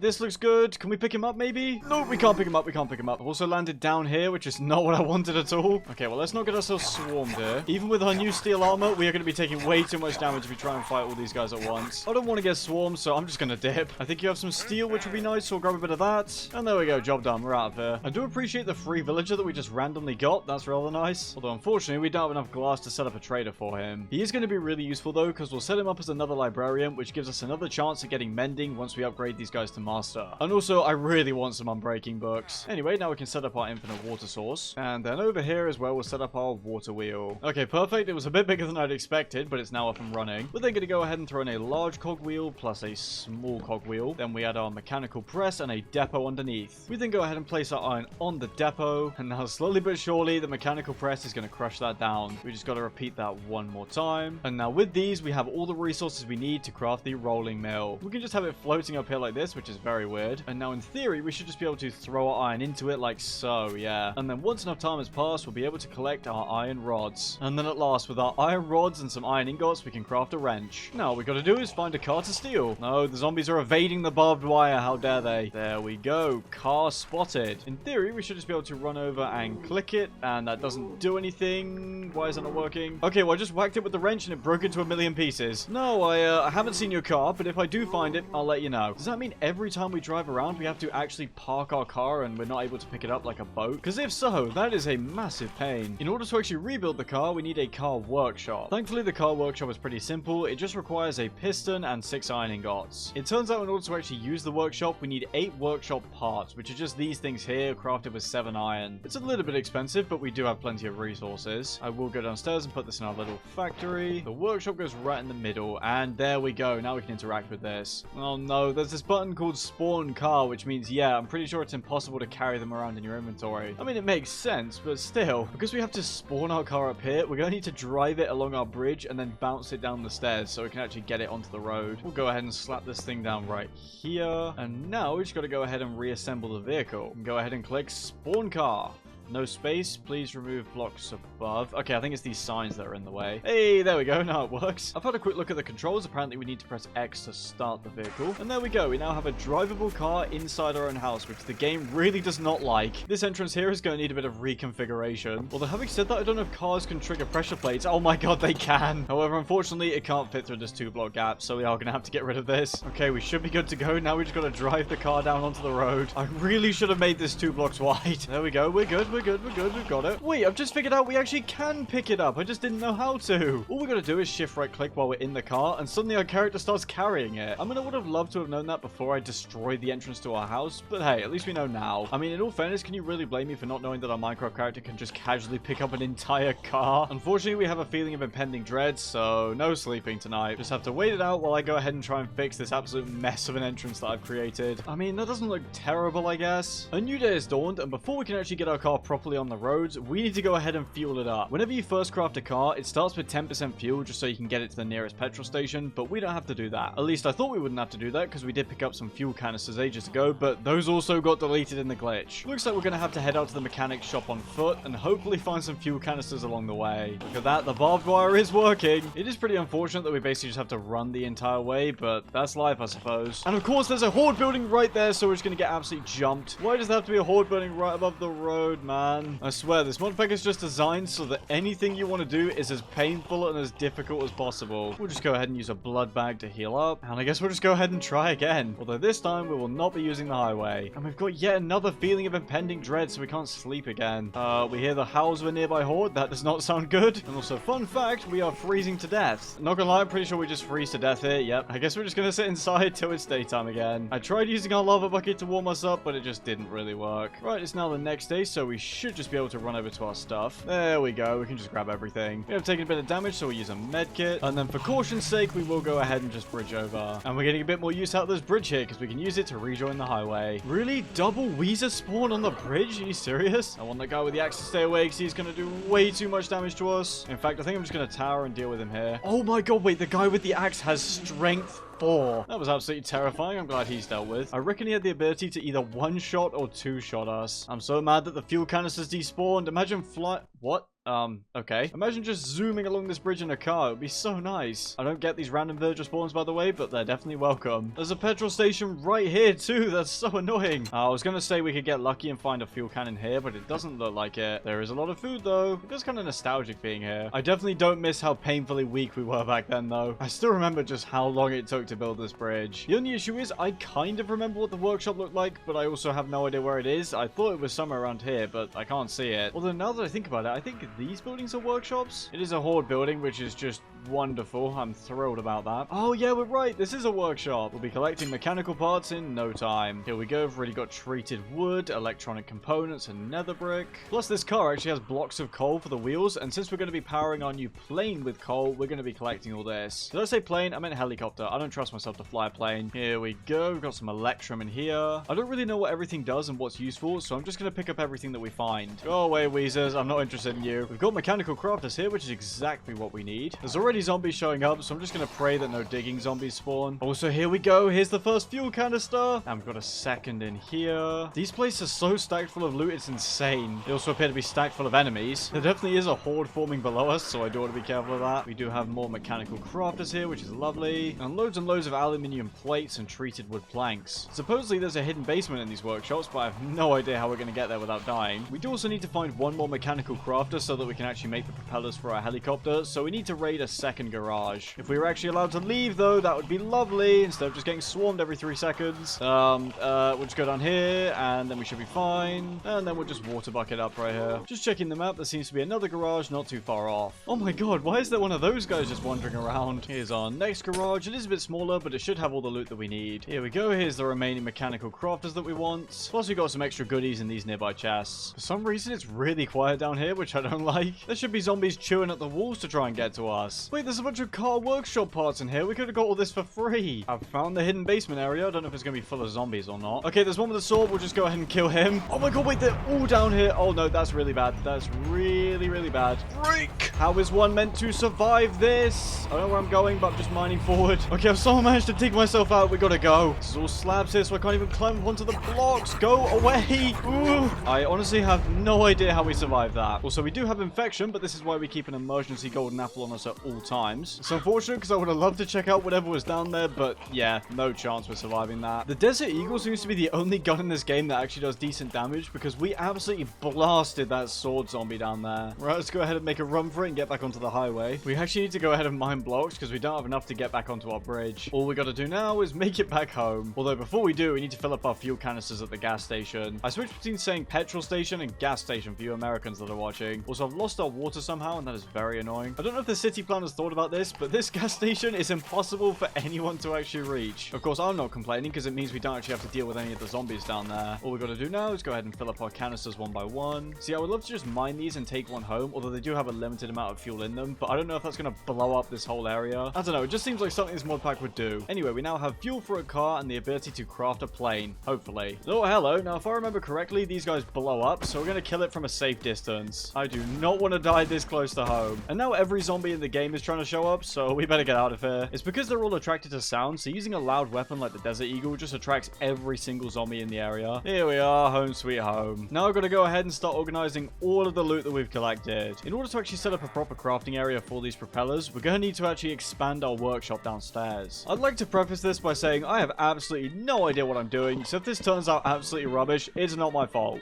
It's completely my fault. This right here is the glorious crafting grid, which is going to allow us to create a propeller. Now all we need to do is actually find enough space to power it. I'll get the machine up and running first before I start actually decorating the area, because otherwise that is asking for trouble. It took a bit of testing, but I've finally got this thing up and running. As you can see, it takes 3 large water wheels just to power this thing. Anyway, I'm going to crack on with actually building the area around this, because what keeps happening is the water keeps freezing because this area is exposed to the elements. I'm using this frame glass that we've got, and honestly, it looks pretty cool. Also, it is currently snowing, so I'm gonna have to run inside for shelter. The snow's reminded me of something in my personal life. I used to be a really big summer guy, like I absolutely hated winter, but the more time goes on and the older I get, I've actually started to appreciate it a lot more. It's just something about those early nights and the chill in the air. I just quite like it. Also, in the UK, having a house with aircon is incredibly rare, so summer is just a nightmare here. We're gonna be using some quartz for the roof here for the simple reason that it's all that we've really got to work with. Also, we don't actually have enough to finish here. That's a bit of a problem. It is definitely getting a bit more cozy in here though, so that's rather nice. This building here's got some extra quartz for us. We should have enough to finish everything off now. And with that, the whole place is now done. We're going to go ahead and craft ourselves an engineer's wrench, because this allows us to tweak the direction of the crafters, which means we can set them to output onto this depot here. We also need to craft a pair of wire cutters. We also need to craft ourselves an engineer's hammer. And using this, we can turn our electrum ingots into electrum plates. Then we combine the plates with our wire cutters to get electrum wire. And now, in theory, we should have all the resources we need to craft our first propeller. All we got to do is line everything up on our crafting machine. We'll put the wire in these corners, and in theory, it should all combine together. Yes, there we go. Look at it go. This is glorious. And any second now, yep, we've got ourselves a propeller. We'll assemble everything here like so, and that should craft our second propeller. In order to actually craft our helicopter, we're going to need to craft a plain workbench first. We have all the resources necessary apart from 2 pieces of obsidian. However, that is nothing a quick trip to the mines can't fix. How did you spawn up here? I swear all of this is spawn proofed. And down we go. Oh, this time there actually are zombies spawning down here in the caves. I just want to collect some lava, game. This was so much easier last time. We can turn this lava to obsidian. There we go. Although I don't know if we're going to have enough time to mine it. Here we go. There's a little safe spot up here so we can finally collect our first piece of obsidian. And I would have liked to have found a second lava source, but I think we're going to have to use our backup lava bucket. There's also no way we're going to be able to find our original staircase with the amount of zombies swarming around, so I'm just digging straight up. This zombie just mined all the way through here to get to us. Well, since he took the effort of digging this gigantic tunnel, I guess we'll just use it. What compelled him to do this?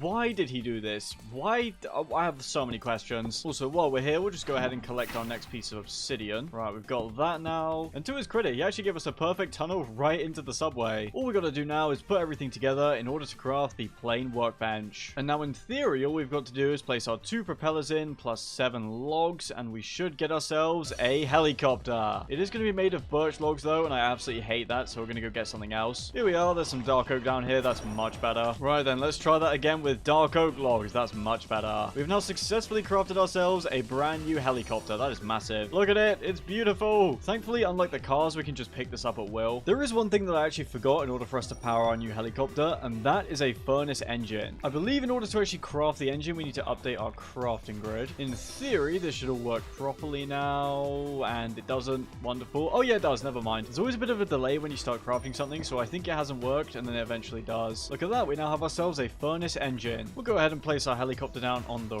roof. There we go. And then in theory, we should just be able to add the furnace engine like so. Yes, we can. And then finally, we open the interface and throw in our fuel. It's time for us to take to the skies in our glorious creation. We're going to fire up the rotors, and we're off. No more dealing with the zombies down below. We actually have a functioning helicopter now. However, while we're using it, the weather actually does still affect us, so we do need to keep that in mind. Because right now, we're currently freezing to death. We'll just land it down here. That was a good little test run. And then we'll just go ahead and pick it back up. Honestly, crafting a sewing table might not be a bad idea, because then we can add this hoglin hide to our armor. There we go. Look at this. Now we're going to be nice and insulated against the cold. Hold on. Never mind. I'm a moron. Hoglin hide only protects us against warm temperatures. You can see the temperature gauge thing is orange, which means it protects against heat, whereas if we grab regular leather, it's blue, so it protects against cold. We'll add a couple of pieces. That's the best we can do. Although it actually looks like we can also use wool, and it has the same effect, so that's perfect. We're still freezing to death in the snow, so I'm going to go add more wool. And nope, the weather's still way too cold. I think we should still be protected against general temperatures now with any luck. While we wait for the snowstorm to blow over, I might as well go through what our plan is next. With our new helicopter, finding the remaining 3 pieces of information for the catalog shouldn't be particularly difficult. We need 1 from the mega tower, 1 from the residential areas, and 1 from a military base. Also, as a side note, for some reason, I thought enchanting was disabled in this mod pack, but it turns out it isn't, so we need to get ourselves an enchanting table as soon as possible. I've unintentionally been making this so much more difficult than it needs to be. Okay, perfect. It's a new day, and the snowstorm has passed. Unfortunately, it's still too cold for us, so we're going to have to fly around and then take cover in buildings from time to time so that we can warm ourselves back up. Looting is going to be so much easier now that we have the power of flight. It should also lead to less zombies spawning because we're just not on the ground enough for them to show up. We'll ransack this police station as quickly as we possibly can, and unfortunately there's not much in this one, although we will be grabbing these bookshelves. Also, we have a massive residential area here. We should be able to find the next research paper. These bookshelves right here should be the last ones that we need, and unfortunately that's about it for that house. Everything is so peaceful and quiet. It feels very, very wrong. Well, never mind. We've just found a horde building, so things are probably going to get out of hand now. Oh, we have a new trinket here. The Aqua Dashers. We currently have nothing equipped on our feet, so we may as well use them. And these actually allow us to walk on fluids while sprinting, which is insanely useful because zombies will try to follow us into water and they'll just sink straight to the bottom. I'm just waiting for the next horde building to show up and absolutely ruin our day. Why is this all so peaceful? It feels so wrong. Where are all the zombies that want to munch on our brains and all that sort of thing? I thought we'd found the residential research paper here, but it's just bandages. Oh, great. And the super blood moon rises. I knew this calm wouldn't last for particularly long. Yep, and no sleeping allowed, of course. We're just going to go ahead and fly over to one of these much taller skyscrapers so that we'll be protected for the night. Even with all of our insulation, we're somehow still dying from the cold. Thankfully, this little desk here is made of logs, which we can burn in a furnace. And this should keep us warm enough to survive the night. We've reached the next day, so it's time to get back to work. I do enjoy this pack, but a lot of it feels like just waiting around. Hey, nice, we found a new electric baton in here. And there's another one in here. We're absolutely sorted. Honestly, the decision to put a temperature mod in any mod pack is, in my opinion, about as morally reprehensible as certain war crimes. I mean, come on, has anyone ever booted up a mod pack and gone, yes, I'm so happy there's a temperature mod in here? I severely doubt it, and if you said yes, you're lying. If I don't find this research paper soon, I think I might start chewing the walls. I don't know how many houses I've looted, but the sun's already going down, which tells you just how many I've been searching throughout this whole day. I mean, you can see in the chat just how many horde buildings we've been running running into. What does a man gotta do to acquire the residential research paper? I think part of the reason why we keep getting so cold is because we are just in a cold biome area. There's lots of snowy fir clearings, tundras, and cold deserts around. So I think our best bet is to hop in our helicopter and go all the way up north towards the jungle, because it should be much warmer there. Before we actually head up to the jungle, we're going to stop back home so that we can convert a whole bunch of logs into fuel for our helicopter. It absolutely burns through our coal like no one's business, so I want to make sure that we have a backup supply. We now have 29 blocks of charcoal, which should be more than enough. Just as I'd hoped, it is in fact much warmer over here. So now we can continue the endless search for the residential research paper in relative peace. The other benefit of doing all this is that breaking so many spawners is giving us plenty of XP to work with. Also,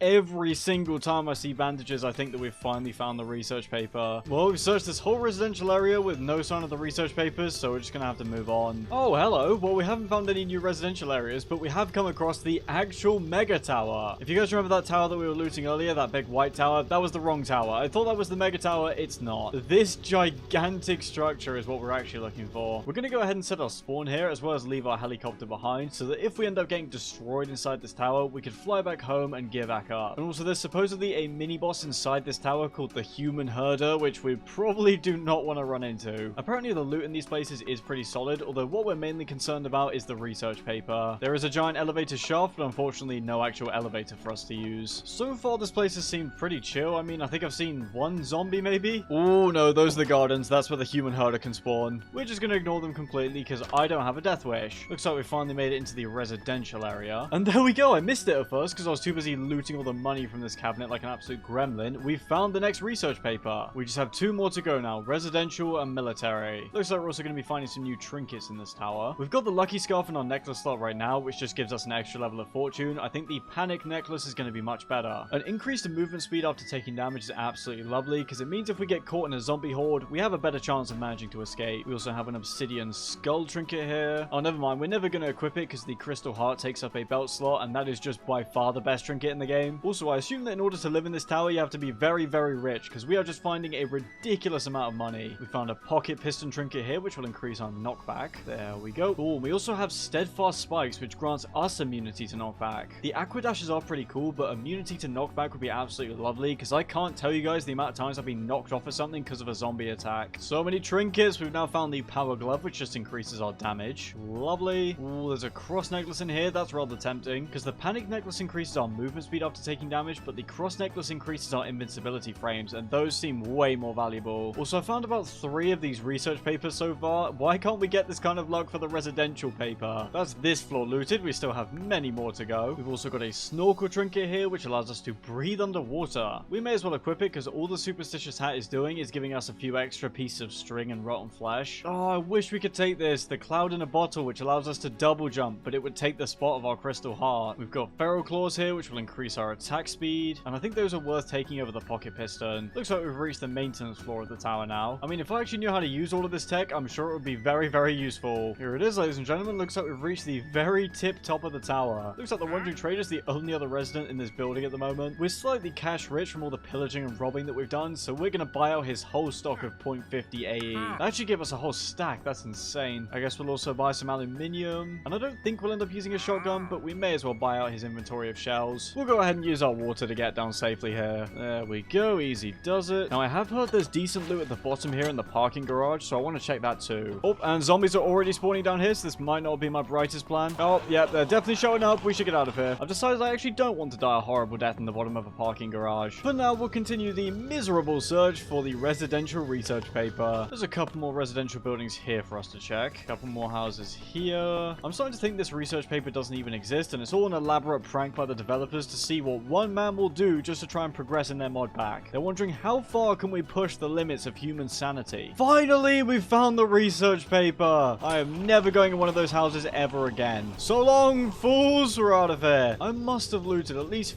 50 houses in order to get that one research paper. Here we go. Home sweet home. First things first, we've got quite a bit of loot that needs to be organized. I've gone ahead and organized everything. The next thing we're going to work towards is an enchanting table. I'm sure that the zombies will try and mine to us once again, so I just want to find a lava pit and get in and out as quickly as possible. In theory, all we have to do is mine for a while at Y level -53, and we should come across a lava pool. Hey, we've just mined out and found this random little cave, which actually has a zombie spawner next to it. Feels very weird to find something that's a lot lot more traditional Minecraft. I'm so used to all the cities and zombies and guns by now. There's also diamonds down here as well, so we may as well grab those. We'll die from overheating if we stay too close to any lava sources, so we're going to mine obsidian right on the very edge of the pool. We've got 8 pieces of obsidian now, 4 for the enchanting table, and 4 just to have spare. I genuinely can't believe it's taken me this long to realize that we can actually enchant our gear. Our enchanting setup will go rather nicely right here in our workshop. There we go, we can get up to level 30 enchantments now. However, before we do any enchanting, we're going to go ahead and upgrade our steel armor into British Army armor. There's a bunch of different countries that you can craft armor for, but I mean, come on, I'm going to go for the British one. In order to craft a British tag, we just need some blue dye, which we can get with lapis, and some red dye, which means we need to go and look for some poppies. Not in the middle of a snowstorm though, because I don't have a death wish. Alright then, now that that's over with, let's fly to the nearest forest. And here we go, I can already see some poppies lying around on the floor. Oh my goodness, there's so many of them. Okay, we should be completely sorted now. And with that out of the way, we can now craft ourselves the British tags. Then all we need to do is use our engineer's wire cutters on some of our steel plates. We do also need to buy a brand new set of steel armor. And with that out of the way, we can now combine everything on the crafting grid to create the British Army set. There we go, that should be everything. Oh, here we go, now we're getting somewhere. And we'll go ahead and hide our steadfast spikes because they look a bit ugly. And now we can go ahead and start enchanting everything. There's also a little bit of combining that we have to do just so that we can get protection 3 and breaking 3 on all of our armor pieces. We are running pretty low on XP, but fortunately there's a bunch of unclaimed quests here, so we can go ahead and grab a bunch from these. We can now go ahead and enchant one of our electric batons. And we actually got the perfect enchantment for this, which is Smite. And since we've got some extra levels left over, we'll go ahead and enchant our pickaxe. And we'll actually go ahead and enchant another electric baton, which we can combine with our other one. It's pretty expensive to combine these two, but it's well worth it. Now, if we're going to make it to the wasteland to collect the final research paper and finally create the cure, we first need to get set up with a gas mask. We have most of the materials for this. The one thing that we're missing is lead. And in order to get lead, we must go and mine it. We should be able to easily find lead if we head back down into the mines. And I guess while we're here, this gives us an opportunity to test our brand new gear, and it's way better than what we had before. In theory, the hordes of zombies that spawn down here now shouldn't be too much of a problem. In fact, we are just mowing them all down. We just want to find some lead ore. That's all we're here for. The deeper parts of the cave aren't actually that useful for us because lead spawns a bit higher up. Hey, there we go. We found it. I guess from here, we just head back home. We don't really have much reason to stay. The temperature doesn't seem to be particularly forgiving out here, so we better get inside quickly. All we have to do is hammer our lead into plates, and then we can go ahead and combine those with some Duroplast sheets, a breathing filter module, and some rubber in order to craft the gas mask. There we go. We can check that quest off now. In order to actually find the wasteland, we're going to need to craft ourselves a nature's compass. There we go. Gas masks do actually break over time, so we're going to craft several more. There we go. And we'll actually leave one at home so that if we do end up dying in the wasteland, we can actually go back and get our stuff. The masks are actually enchantable, which is rather nice because they're going to replace our helmet for now. I'm very glad we've got some XP tomes saved up. Oh my goodness, we got a better enchantment on this one than we do on our current helmet. Since we have more money than we know what to do with, we may as well go ahead and see if we can get ourselves a master level librarian. This is all so expensive for no good reason. Now, he does only have a 1 in 4 chance of offering mending, so I'm not going to hold my breath. Here we go. He's now master rank, so let's see. Smite 5 and efficiency 5, so no mending. That is unfortunate, but it was worth a try. And I mean, we do not have access to protection 4 books, so that's a rather nice upgrade. Let's go ahead and see whereabouts the nearest wasteland actually is. Okay, apparently it's 2,500 blocks away, which isn't as bad as I was expecting. Before we head out, I do also want to craft a gun workbench so that we can see if there's any upgrades available. Oh, okay, this is more than I was expecting. We can actually craft any gun that we want as well as any of the attachments. I did not realize there was so much variety. Since we have quite a lot of shotgun shells, I would quite like to work towards crafting a Benelli. This seems like it will clear out hordes, no questions asked. Also, supposedly this gun right here is the best in the game for just doing the highest damage. This is an insanely powerful sniper rifle. Supposedly the wasteland is also really warm, so we're going to apply some Hoglin hide to defend against that. With all that being said, let's fly out to the wasteland and see what we can find. Full-on bosses do spawn quite frequently there, so we're going to need to be really careful. Military helicopters can also be found in the wasteland, so we may end up finding an upgrade to our current one. And we've officially arrived, but we're already taking damage because we don't have our gas mask on, so let's sort that out. And we've already found what we're looking for. This is the military base. Oh, actually, no, I don't think it is. I'm pretty sure this is the lab, which is the final endgame structure. Ooh, that right there's the human herder, I'm pretty sure. Just look at that thing. And they're everywhere. Great. We're going to make a quick detour before we head back into the wasteland for a few reasons. Number one, despite our Hoglin skin insulation, it's not enough. We're still boiling to death inside that place. And number two, gas masks actually break incredibly quickly. We were only there for, I'd say, 5 minutes, and this mask is already down to 108 durability. Thankfully, repairing masks is pretty easy. We just need to find more breathing filter modules, which are found in hospitals. We're going to fly over to this this lab right here, which should have the missing Hoglin skin that we need. Thanks to our helicopter, we're gonna get there in no time. Change of plans, we've actually already been to this one, so we're gonna head to a different one. Why does it have to be snowing here? Are you kidding me? We're gonna make sure we're nice and efficient about this. We're gonna get in and then get out. Oh my god, go away. Hey, there we go. There's a Hoglin hide plus this Nalumbo, which is just a fancy lily pad, it looks like. Even though we are getting swarmed by zombies slowly but surely, they're not a problem at all. There's also another lab just over this way. There we go. We have a total of 9 Hoglin hide now. Can all of you just go away, please? It's insane just how much easier this pack is once you actually enchant your gear. During this whole encounter, we've taken a total of 3 hearts of damage. Hey, there's more Hoglin hide in here as well. I guess we could check if there's anything down in the parking lot, because I remember not being able to explore these last time. To be honest though, it doesn't really seem like it. It's now time for us to go and loot some hospitals for extra breathing modules. Here we are. Let's go ahead and grab... There we go. Got 3 breathing filter modules in this one. There is a bit of extra loot down here in the basement as well. Oh, this is an MRI machine. I recognize this. For some reason, there's also this dungeon-looking area, which I guess we'll raid. There's plenty of zombies in here, but nothing we can't handle. Oh my god, wait, there's bodies in here. If we're not careful, we're going to end up as one of them. It was all worth it though, because we've got another of these medical inventories that we can raid, although it doesn't have any more filter modules. There also seems to be a little hidden secret bit here. Oh, here we go. Now we're talking. There's 3 medical inventories. No filter modules in this one. Why are breathing filter modules so rare? We have at least found a bunch of these suture kits, which should heal us back up to full, even in the most dire of situations. For some reason, there's a ridiculous amount of zombies outside the hospital waiting for us. It's nothing that we can't handle, though. Anyway, it's time for us to head out and loot the next available hospital. Also, we're getting loads of combat points for our skill tree. Here we go. Next hospital full of life-saving supplies that are probably needed by much of the surviving population. We're just going to take all of it. Unfortunately, we are going to have to clear this building out first. Go away, all of you. We've already gotten yet another combat skill point. We'll go ahead and use a blood bag just to heal up. And then we'll loot this medical inventory, which doesn't have a single filter module in it. We finally seem to be getting at least a little bit of peace and quiet here, which is nice. Of course, most of the loot is in this downstairs area. No modules in here. And none in here either. They seem really rare. Come on, Minecraft. Help me out here. It's on to the next hospital now, which is fortunately just across the street. No filter modules in this inventory either. Come on. These are the worst hospitals ever. No wonder they're full of dead guys. Oh my goodness. Still no more filter modules. This is getting ridiculous. Even when the zombies mine their way in now, it's just not a problem. Oh, wait. Why didn't I just check for a crafting recipe? They're the easiest things in the world to make. Well, I guess by looting all those hospitals, we got an absolutely ridiculous amount of meds. The first thing that we'll do now that we're back home is try out this fire gauntlet that I found rather than the feral claws. This sets enemies on fire whenever we hit them, and apparently fire damage is supposed to be really effective against certain kinds of zombies. Next up, we'll go ahead and fully insulate our boots and our chest plate, and with any luck, this should be enough to protect us from the wasteland. A filter module only repairs 37 durability, so we need to keep that in mind. We'll go ahead and craft up plenty of filter modules. We have some extra levels now, so I'm going to go ahead and enchant our other gas mask with some better stuff. Well, we didn't get unbreaking, but we have got prot 4 now. This time, we're much better prepared for what we're going into. So without further ado, let's make our way back. The buildings in the wasteland should contain much better and rarer materials, such as high-grade steel alloy, which we need to make that super strong sniper rifle. There's also a chance we'll be able to find bullet molds, which will allow us to mass produce our own bullets. Also, these mountains right here are very coal rich, so we might have to make a return there so that we can actually get some more fuel. Even with all of our heat insulation, we're somehow still getting to boiling temperatures incredibly quickly. Fortunately, we are able to mitigate the heat by using a bucket of water. Also, I really want to loot this factory, but there's already wasteland mobs swarming it. Ew, no thank you. Oh, hold on, we've actually found the military base we've been looking for. Excuse me, sir, I'd like to take our helicopter back, please. Go away. This guy's so tanky, he has 100 HP. There we go, goodbye. Thankfully, we've just got some regular zombies over here to deal with. Well, there's already a whole load of zombies chasing us around, and we're starting to overheat. Get this creature away from me. There we go, we finally killed it. Also, this temperature mechanic is so unbearable. I have to keep blocking in just so we can pour water on ourselves. I don't know how survivable this crowd is that we're attracting, because my guess is not very survivable at all. Let's fly away and see if we can reset the spawns. I genuinely think we need even more preparation before we can actually survive in the wasteland. It's so brutally difficult. It's really biting us now that I didn't invest any skill points into cold and heat resistance. Also, on the way back, we're going to collect some more coal for our helicopter. It sucks because the military copter was right there, but we just couldn't grab it in time. Those mutant human zombies are really, really dangerous because they can do a ton of damage. This coal vein that I've just dug out has been absolutely massive, and we're not even done yet. Some more bullets from these police stations might not be a bad idea either, because we went through about 100 Glock ammo just getting rid of a couple of those mutant human things. I do want to try crafting ourselves a water skin, and then we'll craft ourselves an ice box. And if we fill this up with water, we can can then fill up our water skins, and holding these in our hotbar should cool us down. I mean, fair play to the creators of this mod pack. The wasteland definitely is the most hostile biome I've ever encountered in a mod pack. If we just leave the water skins in the icebox for a while, they should slowly cool down to their lowest temperature. I'm also going to use our shears on the sewing table in order to pull some of the hoglin hide out of our second gas mask. We can then go ahead and craft that into leather, and then we can use that plus some rubber to craft a pistol suppressor. I was kind of hoping we could put this on our Desert Eagle, but unfortunately that's not the case. It'll go on our Glock instead. Since zombies are attracted to sound, hopefully the suppressor should stop so many from showing up when we use the gun. Looks like the water skins are now fully chilled. Oh, here we go, back to the wasteland yet again. Alright, well let's give the wasteland another try. This is counted as a horde building, but if we stay here long enough and kill enough zombies, we might be able to stop that. These military guys genuinely do an obscene amount of damage. Hey, there we go, we finally got the pop-up. Zombies are getting lesser in this building. We can finally start looting this place. And we've actually already found the shotgun that we were going to craft ourselves. Also, there are an absolute ton of bullets in this place. Our gas mask is already trying to fall to pieces. That's lovely. Oh, why does this count as a separate building? Are you kidding me? That little corner there counts as another horde building. Well, it's back to sitting up here and whacking zombies the next 5 minutes. I do want to go ahead and test out our new shotgun here as well. You guys are going to be the test subjects. It does decent damage, I think. To be fair, these enemies are incredibly heavily armored. We are also dying of heat yet again because Deceasedcraft actually heats up your water skins while they're in your hotbar. This is probably the least efficient and worst way anyone has ever looted the wasteland before. We did at least get a full stack of AR ammo out of this, so that's rather nice. I think what we need to do is set up a temporary base of operations in the wasteland so that whenever we need to, we can go back and refill our water skins and repair our gas masks and that sort of thing. Bear with me, I know this is a lot of back and forth, but we're gonna get there. I'm gonna put together a kit in this shulker box which will contain everything we need to set up a base in the wasteland. We're definitely gonna need another ice box, that's for sure. And of course, we'll also need enough water to set up an infinite water source. And then with this, the only things that we're missing are a ton more breathing filter modules and more water skins. The main stuff we're missing for the filter modules are Duraplast sheets and rubber, and water skins are crafted with leather, which we can get by converting hoglin hide. I'll also go ahead and enchant this pair of Canadian Army boots that we've got, because our current pair's already taken a ridiculous amount of damage. We're gonna go ahead and fly out in our brand new military helicopter and just try scavenge all of the resources that we need. Also, I found something crazy out recently. These buildings here, these modern looking buildings, they actually have a secret basement. And inside this secret basement, there's an entire vault filled with stacks of money. It's another case of something I absolutely wish I knew when I started playing this mod pack. I have left so many resources sitting around because I just didn't know they were there. And there's also a chest down here, which is nice. My thinking is that if we have a bunch of spare money blocks, we can go ahead and level up another librarian to max and see if we can get ourselves a mending book. We've stolen enough money at this point to make us a wanted criminal in every country in the world. Also, we've finally taken enough damage now to actually get another point for our defense part of the skill tree, so we'll immediately get plus 10% cold and heat resistance. Oh no, wait, if I remember correctly, Duraplast sheets can only be found in hospitals, not in mechanical workshops. At least there's a bunch of steel here, I guess. Alright, here we go. Thankfully, we've already found ourselves a hospital. I mean, at least we found one Duraplast sheet here. In total, we've gotten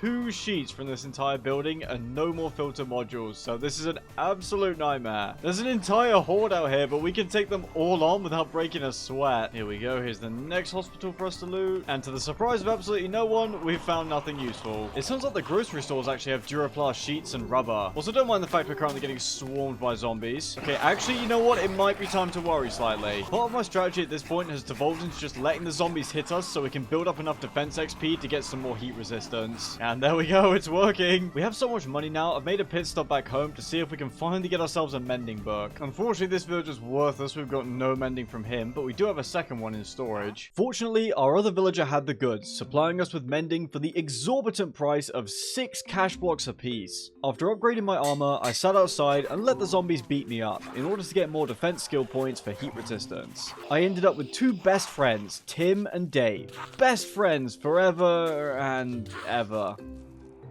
I needed more XP in order to add mending and thorns to our gas mask, so I returned to the giant skyscraper from earlier and began fighting every single zombie I could find. With our mask now much better suited for the harsh conditions of the wasteland, I returned and set up a small shelter that we could retreat to whenever we needed. With all of that now covered, let's get back to the live commentary. Well, we were about to take on this military base, and I'd love to know what on God's earth is this thing? It's genuinely absolutely hideous, so I'm going to try and fly away and despawn it. Living would definitely be highly preferable to getting mauled to death by whatever that creature is. Okay, well, he hasn't despawned, but I believe we're outside of his detection range. If we take our standard AR, let's see how much damage we can do to him with one bullet. I mean, I've fired 20 shots into him, and his health bar's not even going down. I'm fairly certain we'd need over 1,000 bullets just to kill this guy. I just headed back up to our base to sleep. Let's go ahead and head back down. Now that we have the temperature situation at least kind of under control, we can get on with looting this base. Lots of gunpowder sacks in here, which I guess we'll take. There's also a bunch of impact fuses, but I believe these need a machine in order to actually function properly. And in here, it's the same story. These bases are absolutely stacked with resources. We are finding so many bullets. We do also have a new gun, the MK18, and we've just got even more bullets in this locker, and even more in this chest. Oh, we're going to be so stacked. Yuck, we are getting jumped a little bit here, but we should be fine. That's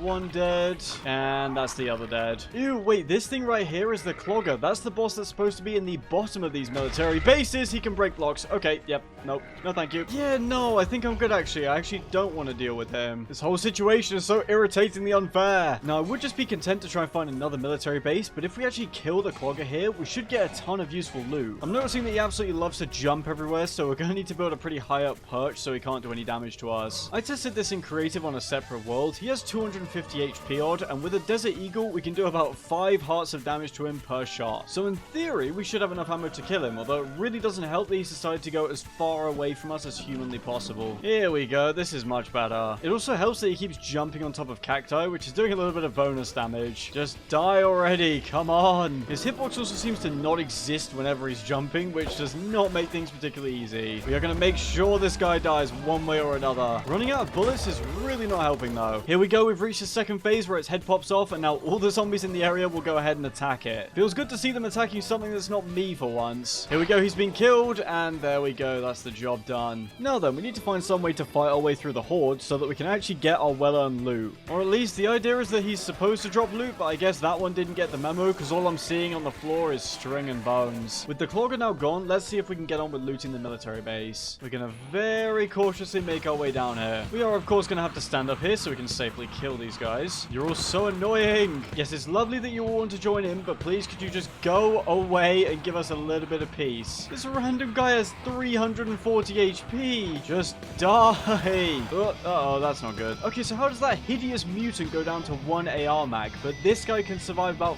5 of them? I'm just going to try and get rid of some of the spawners in here. This whole place just feels like an absolute death trap. What on earth is that? Some kind of mutant sheep thing? Oh, hello. We've actually found research paper number 5 in this medical inventory. And if we combine them all together, we can now craft ourselves the research book. The other thing that we need to find is the X factor, which I believe can be found in the laboratories. In contrast to the residential paper, this thing seems to be spawning everywhere. Ooh, yuck. Okay, hello. Go away. Thank you. We are getting swarmed ever so slightly, but this is fine. Let's just not die here. That would be wonderful. I don't really know what's going on at this point. All I know is that there's zombies everywhere. There's explosions happening. I'm just trying to stay alive. Why are there so many of them? No, thank you. No, thank you. I don't want to die here. I think we're thinning the horde here. It's kind of hard to tell. Just go away. There's a ladder here. Go, go, go, go, go, go, go, go. It's all these stupid mobs right here that keep spawning little guys that explode. Also, I do apologize for any FPS drops. It turns out Minecraft doesn't really like when there's about 100 zombies wandering around.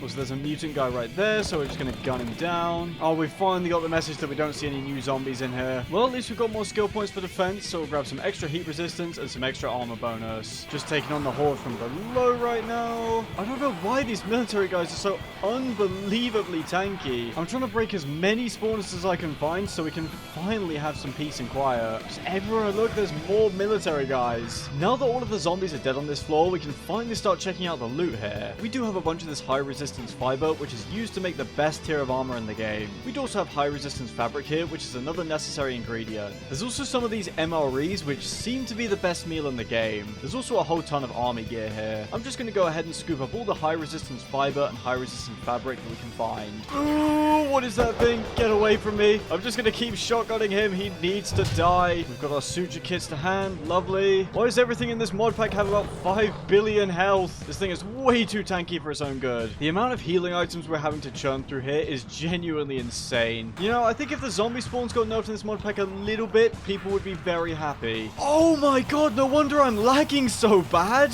What am I looking at? And why are you here? You know, I don't even care anymore. I'm leaving, despawning that horde, and then coming back. Why is there a mutant donkey in the shooting range? I'm losing my mind. Seriously, whose idea was it to create this hellhole nightmare of a mod pack? I would love to know. While we wait for all of that nonsense to go away, I'm going to go ahead and loot some of these wasteland factories to see what resources we can find. Yeah, I can see you spawn. I don't think you can hide from me. So far, I'm just seeing regular steel and aluminium, which is not what we want. Yuck, please go away. We have found blaze powder in here, which is supposedly incredibly rare, because obviously there's no way to get to the nether. And we also have regular old blaze rods. And actually, these can be used to make a charging station, so we could equip our helicopter with a rechargeable electric engine. We may as well take them, I guess. Oh, and we're finding our very first bullet molds in this factory. Unfortunately, we don't have guns that use either of these bullets, but we'll take these anyway because of how valuable they are. There's also another mold in here. Come on, game. Give us some molds for weapons that we're actually using. Hello, my good sir. Look at that great big smile on his face. He's having so much fun jumping into this barbed fence. Ooh, we've got a military truck stocked with bullets right here. Alright, let's go see if our friends at the military base have decided to calm down a little bit. I don't like that this guy's still coming closer. I think he might actually be aggroed on us. Yep, that's it. Just walk away, please. I mean, soon we should have enough bullets to deal with him. We just don't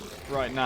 I genuinely can't tell if he's aggroed or not, because he definitely seems like he is. We're just going to observe him like some kind of nature documentary presenter. Except instead of him being some, I don't know, red Siberian tiger, he's this hideous monstrosity that would rip us apart. Okay, well, we've led him over here, so now see you later, loser. Oh, I forgot to loot all the bullets in here. I believe that the gun we've just found right here is a fully automatic shotgun. It definitely puts these armored guys away pretty quick. Just die. Thank you. No, thank you. Go away, mutant thing. I mean, don't get me wrong. Some enemies in here is completely fair enough, but having the entire population of this world contained inside this base seems a bit unfair. Okay, no, barely any of them have despawned. There's still an absolute pile of enemies in here. In theory, we should just be able to kite around them and then kill them from a pillar. None of you are coming up here, by the way. Fortunately, all these guys are dumb, so they keep climbing up the ladder and then getting hit. Oh my god, guys, just give up. I mean, I think we've killed enough zombies now. I think we're entitled to a bit of looting. There's also another heavy guy in here, so I'm blocking him in straight away. Oh, we are not fighting you up close. Get out of here. Now, you might think after all of that we're at the bottom of the military base, but no, there is actually a secret basement underneath that's stuffed full of ammo. We'll have a little peruse of everything else they've got on this floor, though. And this is actually a giant central control room here. I couldn't see it first because of all the chaos. Now I can sit here at this computer and pretend to work. Hey, Bob, can you stop screaming about being on fire, please? I'm trying to work here. This is why you're not employee of the month, Bob. You're just useless. Right then, let's find out what horrors await below. Well, I'm certainly seeing plenty of zombies, and that is not much of a surprise. I'm glad I brought a spare electrical baton along with us, because it takes so many hits just to kill one of these military zombies. In fact, I think I might actually just do some on-the-fly repairs like so. If we stand right here, we should be fine to clear out the rest of the enemies. Finally, we can start getting rid of the last spawners. The wiki said the clogger would be at the bottom of the base, so I'm very surprised that he was actually on the outside. There should be a few more spawners here, and then we'll finally have some peace and quiet. I mean, just look at all the chests that are in here. We'd also have one last guy hiding out in this room. Oh my days, look at all that ammo. We are going to be stacked. If we go ahead and click this sort button, we can see how much we actually have. 33 shotgun shells, some 9mm bullets. We got some 50 AE. That is lovely. And all of these lockers are probably filled with bullets too. I've never seen these blue-tipped bullets before. They're 5.7mm APs. There's just so many different types of ammo in here. It has been an absolutely brutal fight to get to the bottom of this base. And that was just one small side room. We still have all of these chests to loot. We are going to be armed to the teeth after this. There's just bullet after bullet after bullet after bullet. Oh, and then all these chests and lockers have guns in them. Plus, we do also have a few attachments here, like a muzzle compensator. Seems like the zombies are making a last-ditch effort to not let us loot this place, but it is far too late for them. Oh, we have a Tommy gun here, the M1A1. We're also finding a bunch of bomb squad armor, which has insane stats, but is supposed to give you slowness. We'll take it anyway. I'm doing my best to take what's useful here. We're pretty spoiled for choice, which means sometimes I just don't know what to take. And also, we're kind of running out of space in our backpack. There's just so many different types of guns here. There is also another hidden room within a room here that we'll need to loot. And there's also some soldiers in here that we'll get rid of. And these guys can actually be the perfect test subjects for one of our new weapons. How lovely. We have this wonderful P90 here. Let's check it out. For some reason, this is actually a burst fire rather than full auto, which is pretty interesting. We also have this other SMG, the UDP-9. Oh, and this thing absolutely melts enemies. I'll mainly stick to our full auto shotgun for crowds just because of how much damage it does. There's a spawner in here and it's very annoying because these guys are standing directly on top of it. I've finally gotten rid of it. We have plenty more bullets to collect here. That is lovely. Our backpack is now completely full of items. Oh, I didn't realize this. All of these shelves here, I thought they were just for decoration. Turns out they're stuffed full of bullets too. I actually think we're going to have to head back and craft another backpack.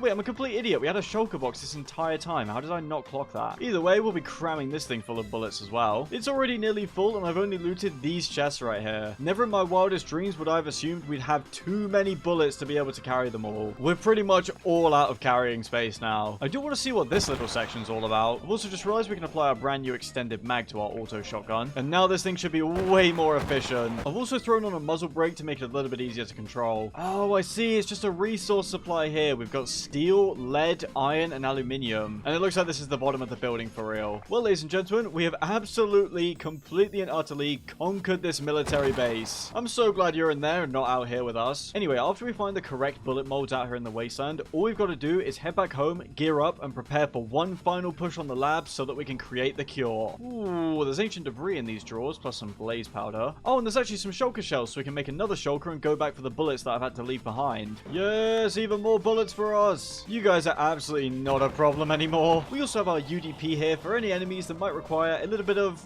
encouragement in order to leave us alone. Ah, get away from me. I think it was probably the most emotionless reaction I've ever had. So you are right outside our doorstep, which I don't like. I'm pretty sure this guy's only purpose is to be a massive bullet sponge. Whatever, that's his life to live. I'm gonna head up to our base and sleep. It should take us no time at all to find the bullet molds that we need. There's just ancient debris lying out here for some reason. Sure. The big guy's right above us. What have we done to deserve this? Oh, this is perfect. I've turned hitboxes on and I found this tiny little gap between this glass pane where we can safely hit this guy. Or at least I did have the angle a second ago, but he seems to have somehow managed to move outside of it. For some reason, the modpack creators thought it would be acceptable to give this guy 1,000 hearts or 2,000 effective HP, basically. Why is this a thing? Who approved this? Our shotgun gets the job done a lot faster. We are absolutely chunking through his health bar right now. We're just gonna have to really hope that we find a shotgun bullet mold in these factories, because otherwise we're gonna have no ammo. We're now out of shotgun ammo, so we're switching to 9mm. The reason I'm bothering to actually kill this guy is because he should have some good drops for us. Get out of here, you bum. No Minecraft mob needs this much health. He's down to 93 health now. Come on. This last magazine should kill him off, or not. We're gonna have to reload again. Just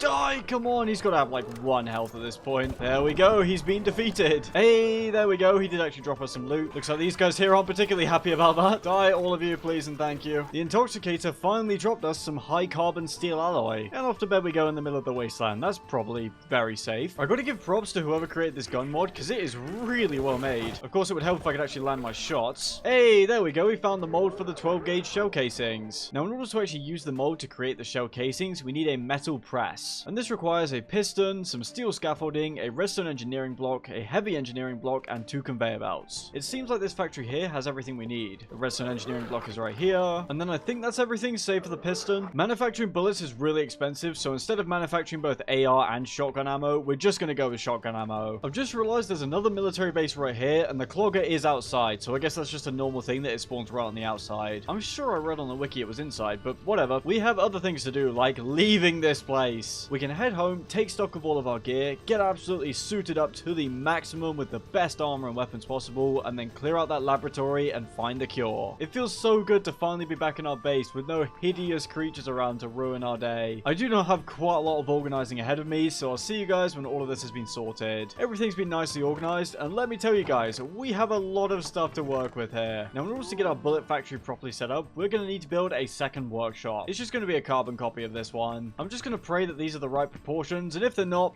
I'll just cry in a very grown-up way. All the columns are in, so now I've got to go ahead and throw in all the framed glass. Okay, perfect. Our new workshop is now done. We've got a nice blank slate to work with. I've grown to quite like our base over the course of this video. Originally, I was kind of on it, but now I think it's quite cozy. All we have to do now is set up our mechanical press like this, I think. I believe we have to use our engineer's hammer on this somehow. I think this may not be working because I built this right up against the wall. Hold on, never mind. I've just figured out why this wasn't working. It was because I was using a light engineering block instead of a heavy engineering block. Now, if we click this with the hammer, it should, yes, it should transform into the metal press. As you can see here, I've now installed our shotgun mold right into the press. The other thing that we'll need in order to make 12 gauge shell casings is brass ingots. Fortunately, these are pretty easy to acquire. We just need to mix copper and zinc, and we need to use a blaze burner spawner. Fortunately, I already stole one from the wasteland. Boom, look at him. Doesn't he look so completely thrilled and happy to be here? We do also need to power this thing. I'm too lazy to set up some new water wheels, so I'm just going to siphon power from this one here. Does this look absolutely haphazard and terrible? Yes. Am I going to bother fixing it?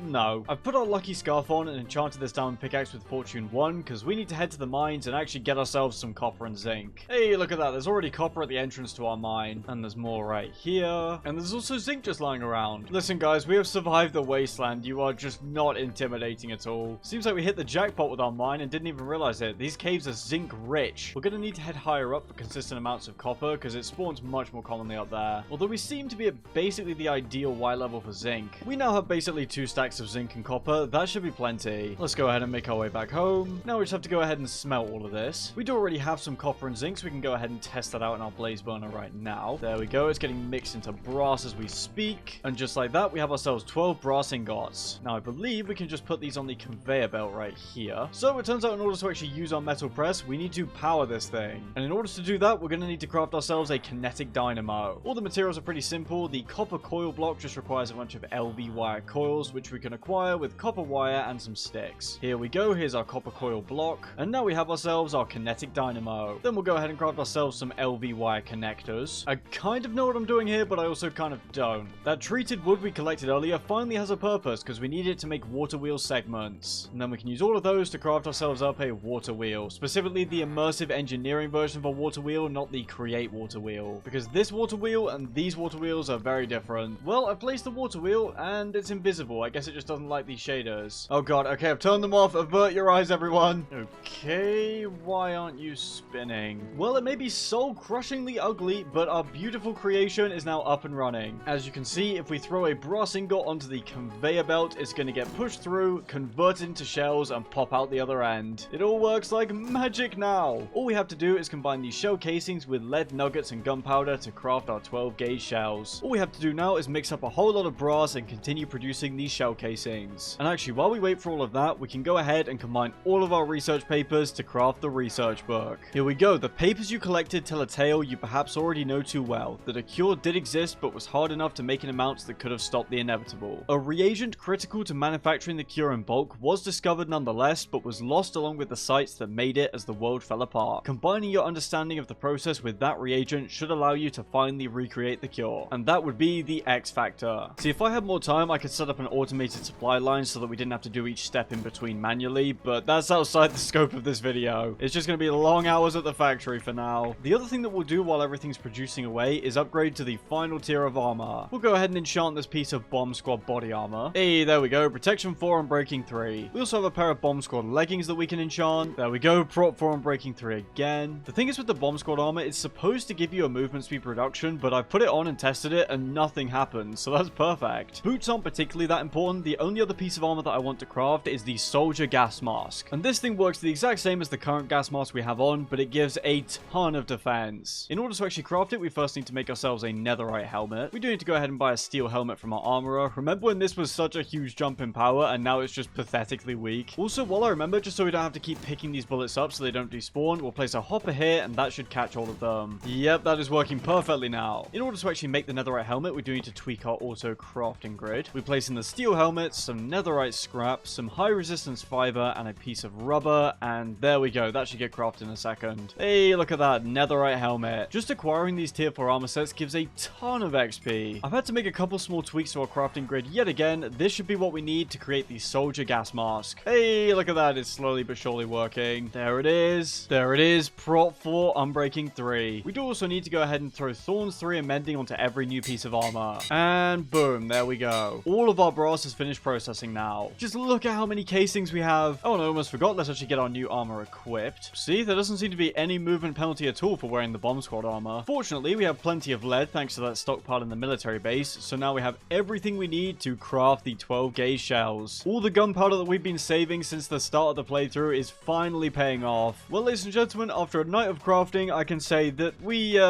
have plenty of shotgun ammo now. The only things that we've really got to do before we head off to the wasteland for this final push push is just to make sure that all of our gear is as well equipped as it possibly can be. For example, getting a few extra attachments on our shotgun. Also, while I think about it, we did end up finding this Barrett MRAD, which is a really good sniper rifle. We'll go ahead and chuck this rather nice scope on it, and we can also chuck on an extended mag. This thing is just going to be used for super tanky zombies that would otherwise eat up a bunch of our shotgun ammo. I also completely forgot we need to remove the insulation from our old armor and apply it to our new set. There we go. The other gun that we'll be taking is our SMG, the UDP-9. This thing has space for a ton of attachments. We'll throw on a muzzle compensator and a tactical stock. Right, I think we're ready to take on the laboratory. Well, ladies and gentlemen, here we are. It's time for us to find the missing ingredients for the long-lost cure. Our first enemy, an upgraded Moonflower zombie, will just gun him down. Just die already, thank you. Ay, go away. Oh, okay, the zombies are already spawning in here en masse. They're already trying to swarm us. We just have to search everywhere for chests and see if we can find the formula. Also, I refuse to deal with you. Go away. Okay, we've got the pop-up that zombies seem to be getting lesser in here, but I highly doubt that's the case. There's 3 spawners hidden in this one room alone. There's a bunch of rare ocean items in here. That's just not what we need, though. We need the formula. It's probably going to be right on the very bottom floor. This is an end research area. There's even netherite scrap in here. I mean, just look at all the loot in this place. We've got nether research stuff in this area. Man, this place is stuffed full of items. Now, if I was the rare formula that was humanity's last hope, I probably wouldn't be hiding in a vending machine. There's so many floors to this place. It's insane. We even have a library here with enchanted books. Hello. Right, then let's make our way down to the next floor. Ooh, it's absolute chaos on the stairs. I'm just very glad that we've upgraded our armor. I think everyone here should just calm down a little bit. There's even a whole infected room right here. Oh, this guy died on the toilet. What a way to go. Get out of here. We have so many better things to do than deal with all of you guys. Lots more tech-related stuff here. We will find the cure no matter how many zombies we have to kill. Seems like we have some kind of blast reactor in this room. Ooh, bullets. That's a nice surprise. Oh my. Each and every one of these cabinets is also stocked full of ammo. We can fire away without worry. God, I hate these guys so much. Oh, finally, in this medical inventory, the X Factor. I had a good feeling about this room because we've got the brewing stands in there. It just looks like the kind of place where they'd be manufacturing chemical X. And there's even more in this chest too. Okay, that quest is now complete. Okay, so now we need to head back home and create Formula X. We'll just make a run for it right up the stairs. We just gotta fight off one more of these guys. Get out of here. You are not gonna stop us from creating the cure. Oh, well, he just jumped down there, so now he's... No, he's not stuck at all. Never mind. There we go. He's finally dead. It's like the zombies are trying to prevent us from leaving with the cure. It's time to get out of here. Mission successful. I believe that once we've actually made Formula X, we're gonna have to return to the lab because there's 2 more steps before we actually have the cure. Looks like we do have to get a few spouts set up so that we can actually get the cure up and running. There's a lot of components that we need to craft up here, like fluid tanks. We'll also be needing copper casing, which we then combine with dried kelp to craft these spouts. We'll also be needing some fluid pipes and also some fluid valves. Never mind, we don't need fluid valves, we need a mechanical pump. We'd also need an item drain, and that should allow us to pour fluids into this tank. Don't worry about this absolute abomination that I've created, because the important thing is that everything's up and running. In theory, we should now be able to start working on manufacturing our new cure. We just placed down the research book. Nothing's happening. Maybe we need more water. Okay, I think the problem is that I was trying to do these steps one by one, but I believe we need everything here on a conveyor belt so it can work simultaneously. That's fine. It's just going to require a little bit more setup than I first anticipated. We're also going to have to create one more research room just so that we have all the space that we need. At this point, I basically have the entire design memorized. This shouldn't take particularly long at all. Hello, welcome back, and allow me to explain this completely ridiculous contraption. Outside, we have the power supply for this thing. I believe I ended up using 5 water wheels. As you can see, we've got a conveyor belt up and running, plus the 3 spouts. And then up top, we have 3 item drains, plus 3 fluid tanks. I'm sure there's a much more elegant way to connect this all up. I just spammed cogs and shafts and other bits and pieces until it finally all came together. And then this right here is how we process seed oil, which is a liquid necessary for making the cure. All we do is we place down our mechanical press on this block. This does then jam up the whole contraption because we actually don't have enough power, so we then remove this gear right here. Everything starts working again, and we throw in our industrial hemp seeds right into this basin. And then as you can see, the press will get right to work producing that seed oil. And then as you can see, we now have a full basin of seed oil, so we can bucket that out, and then we can throw it into our item drain. The final piece of the puzzle is honey, but fortunately this stuff spawns everywhere in those restaurant buildings, so we have plenty of bottles. All we gotta do is pour it straight into the item drain. You can't really make out what's going on because of all the different gears in the way, but this is now full of water, this is full of seed oil, and this is full of honey. We've got 2 deployers here and here. One is gonna have the research book, and the other is gonna have the X Factor. And then the final thing we gotta do is put a glass bottle in this chest. And here we go! The cure's being processed! Although for some reason our seed oil isn't being spouted, I think I have to tweak the rotation of this. Well, everything is now an even bigger mess than it already was, but I believe this should be functioning now. Let's go ahead and throw in our glass bottle. Water goes in, and the seed oil's still not being spouted. Oh, I'm a moron. It's actually water, honey, then seed oil, not water, seed oil, then honey. How did I mess that up? Well, everything should be up and running in the correct order now. It's a horde night currently, and I'm feeling like taking my frustration out on all the zombies down below. Ooh, why are you up here? Go away. I clearly did not spawn-proof the stop area properly. Yes, yes, yes. Hello, everyone. You will all be destroyed. Well, the air is quiet and the horde has stopped, apparently, but it doesn't exactly look like that to me. Our armor is way too good for any of you to be a problem now. Although I'd really love if I was allowed to see for more than 3 seconds. Alright, just got the last few stragglers here to clean up. What's the point of having a huge stockpile of ammo if we don't actually use it? Guys, the show's over. You lost. We spent so long in the wasteland with the ultra tough mobs that I've forgotten that we're actually pretty powerful in this world. Anyway, with all of that out of the way, we should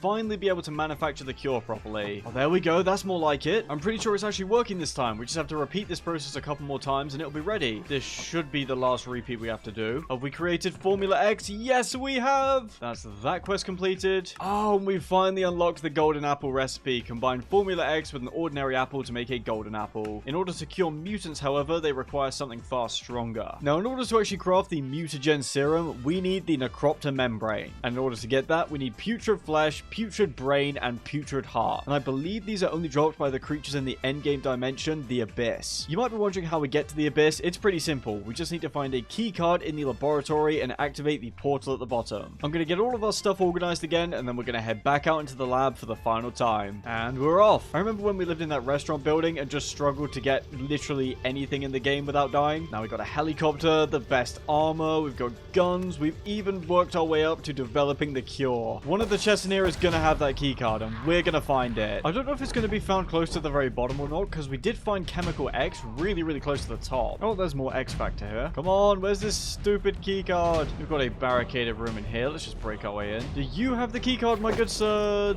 No, you don't. I'm so paranoid the key card's only going to spawn in one chest, and I'm going to completely miss it. Also, I have no idea what this weird red liquid is, but I probably shouldn't be swimming in it. Go away, all of you. Just checking out this power maintenance room here. Unfortunately, there's no key card in this place. Ooh, no thank you. Go away, please. Why did that shot just go straight through his head? The horde does not want us getting the key card. Is it in the vending machine? Did someone drop their card in here? Nope. I don't care about any of this. Just give us the key card. I would love to know what this machine is. I guess we could get lucky and find the key card in here. After all, this does have X Factor. Lots of meds, but no sign of the key card. We've got yet another barricaded room right here. Unfortunately, no sign of that key card. Well, I just checked the wiki, and apparently the key card can only be found on the very bottom floor. We're going to spread all the way down. We should be almost there now, surely. Oh, hold on. Here we go. I'm pretty sure we're at the ground floor. Does this just have what we need? Yes, it does. Get out of here. Look what was going on down here. Seems like they had the virus contained, and then it just broke out and ruined everything. Anyway, zombies seem to be spawning in here en masse, so I'm going to leave. No, thank you. Weirdly enough, this random structure actually spawned directly in the bottom bit of the laboratory, so let's see if the portal, it did not properly generate. Okay, so we have to go to a different lab. This is just modded Minecraft in a nutshell. Alright, time to head up all these flights of stairs. Here we go, we've got a brand new lab, and we should just be able to water bucket all the way down to the bottom. Down we go. As per usual, there's a whole bunch of zombies here, but nothing we can't handle. This is it! This is the final battle to get to the Abyss. Here we go, we've cleared the area, so let's swipe our magnetic card, and now we have a portal to the Abyss. Here we are, and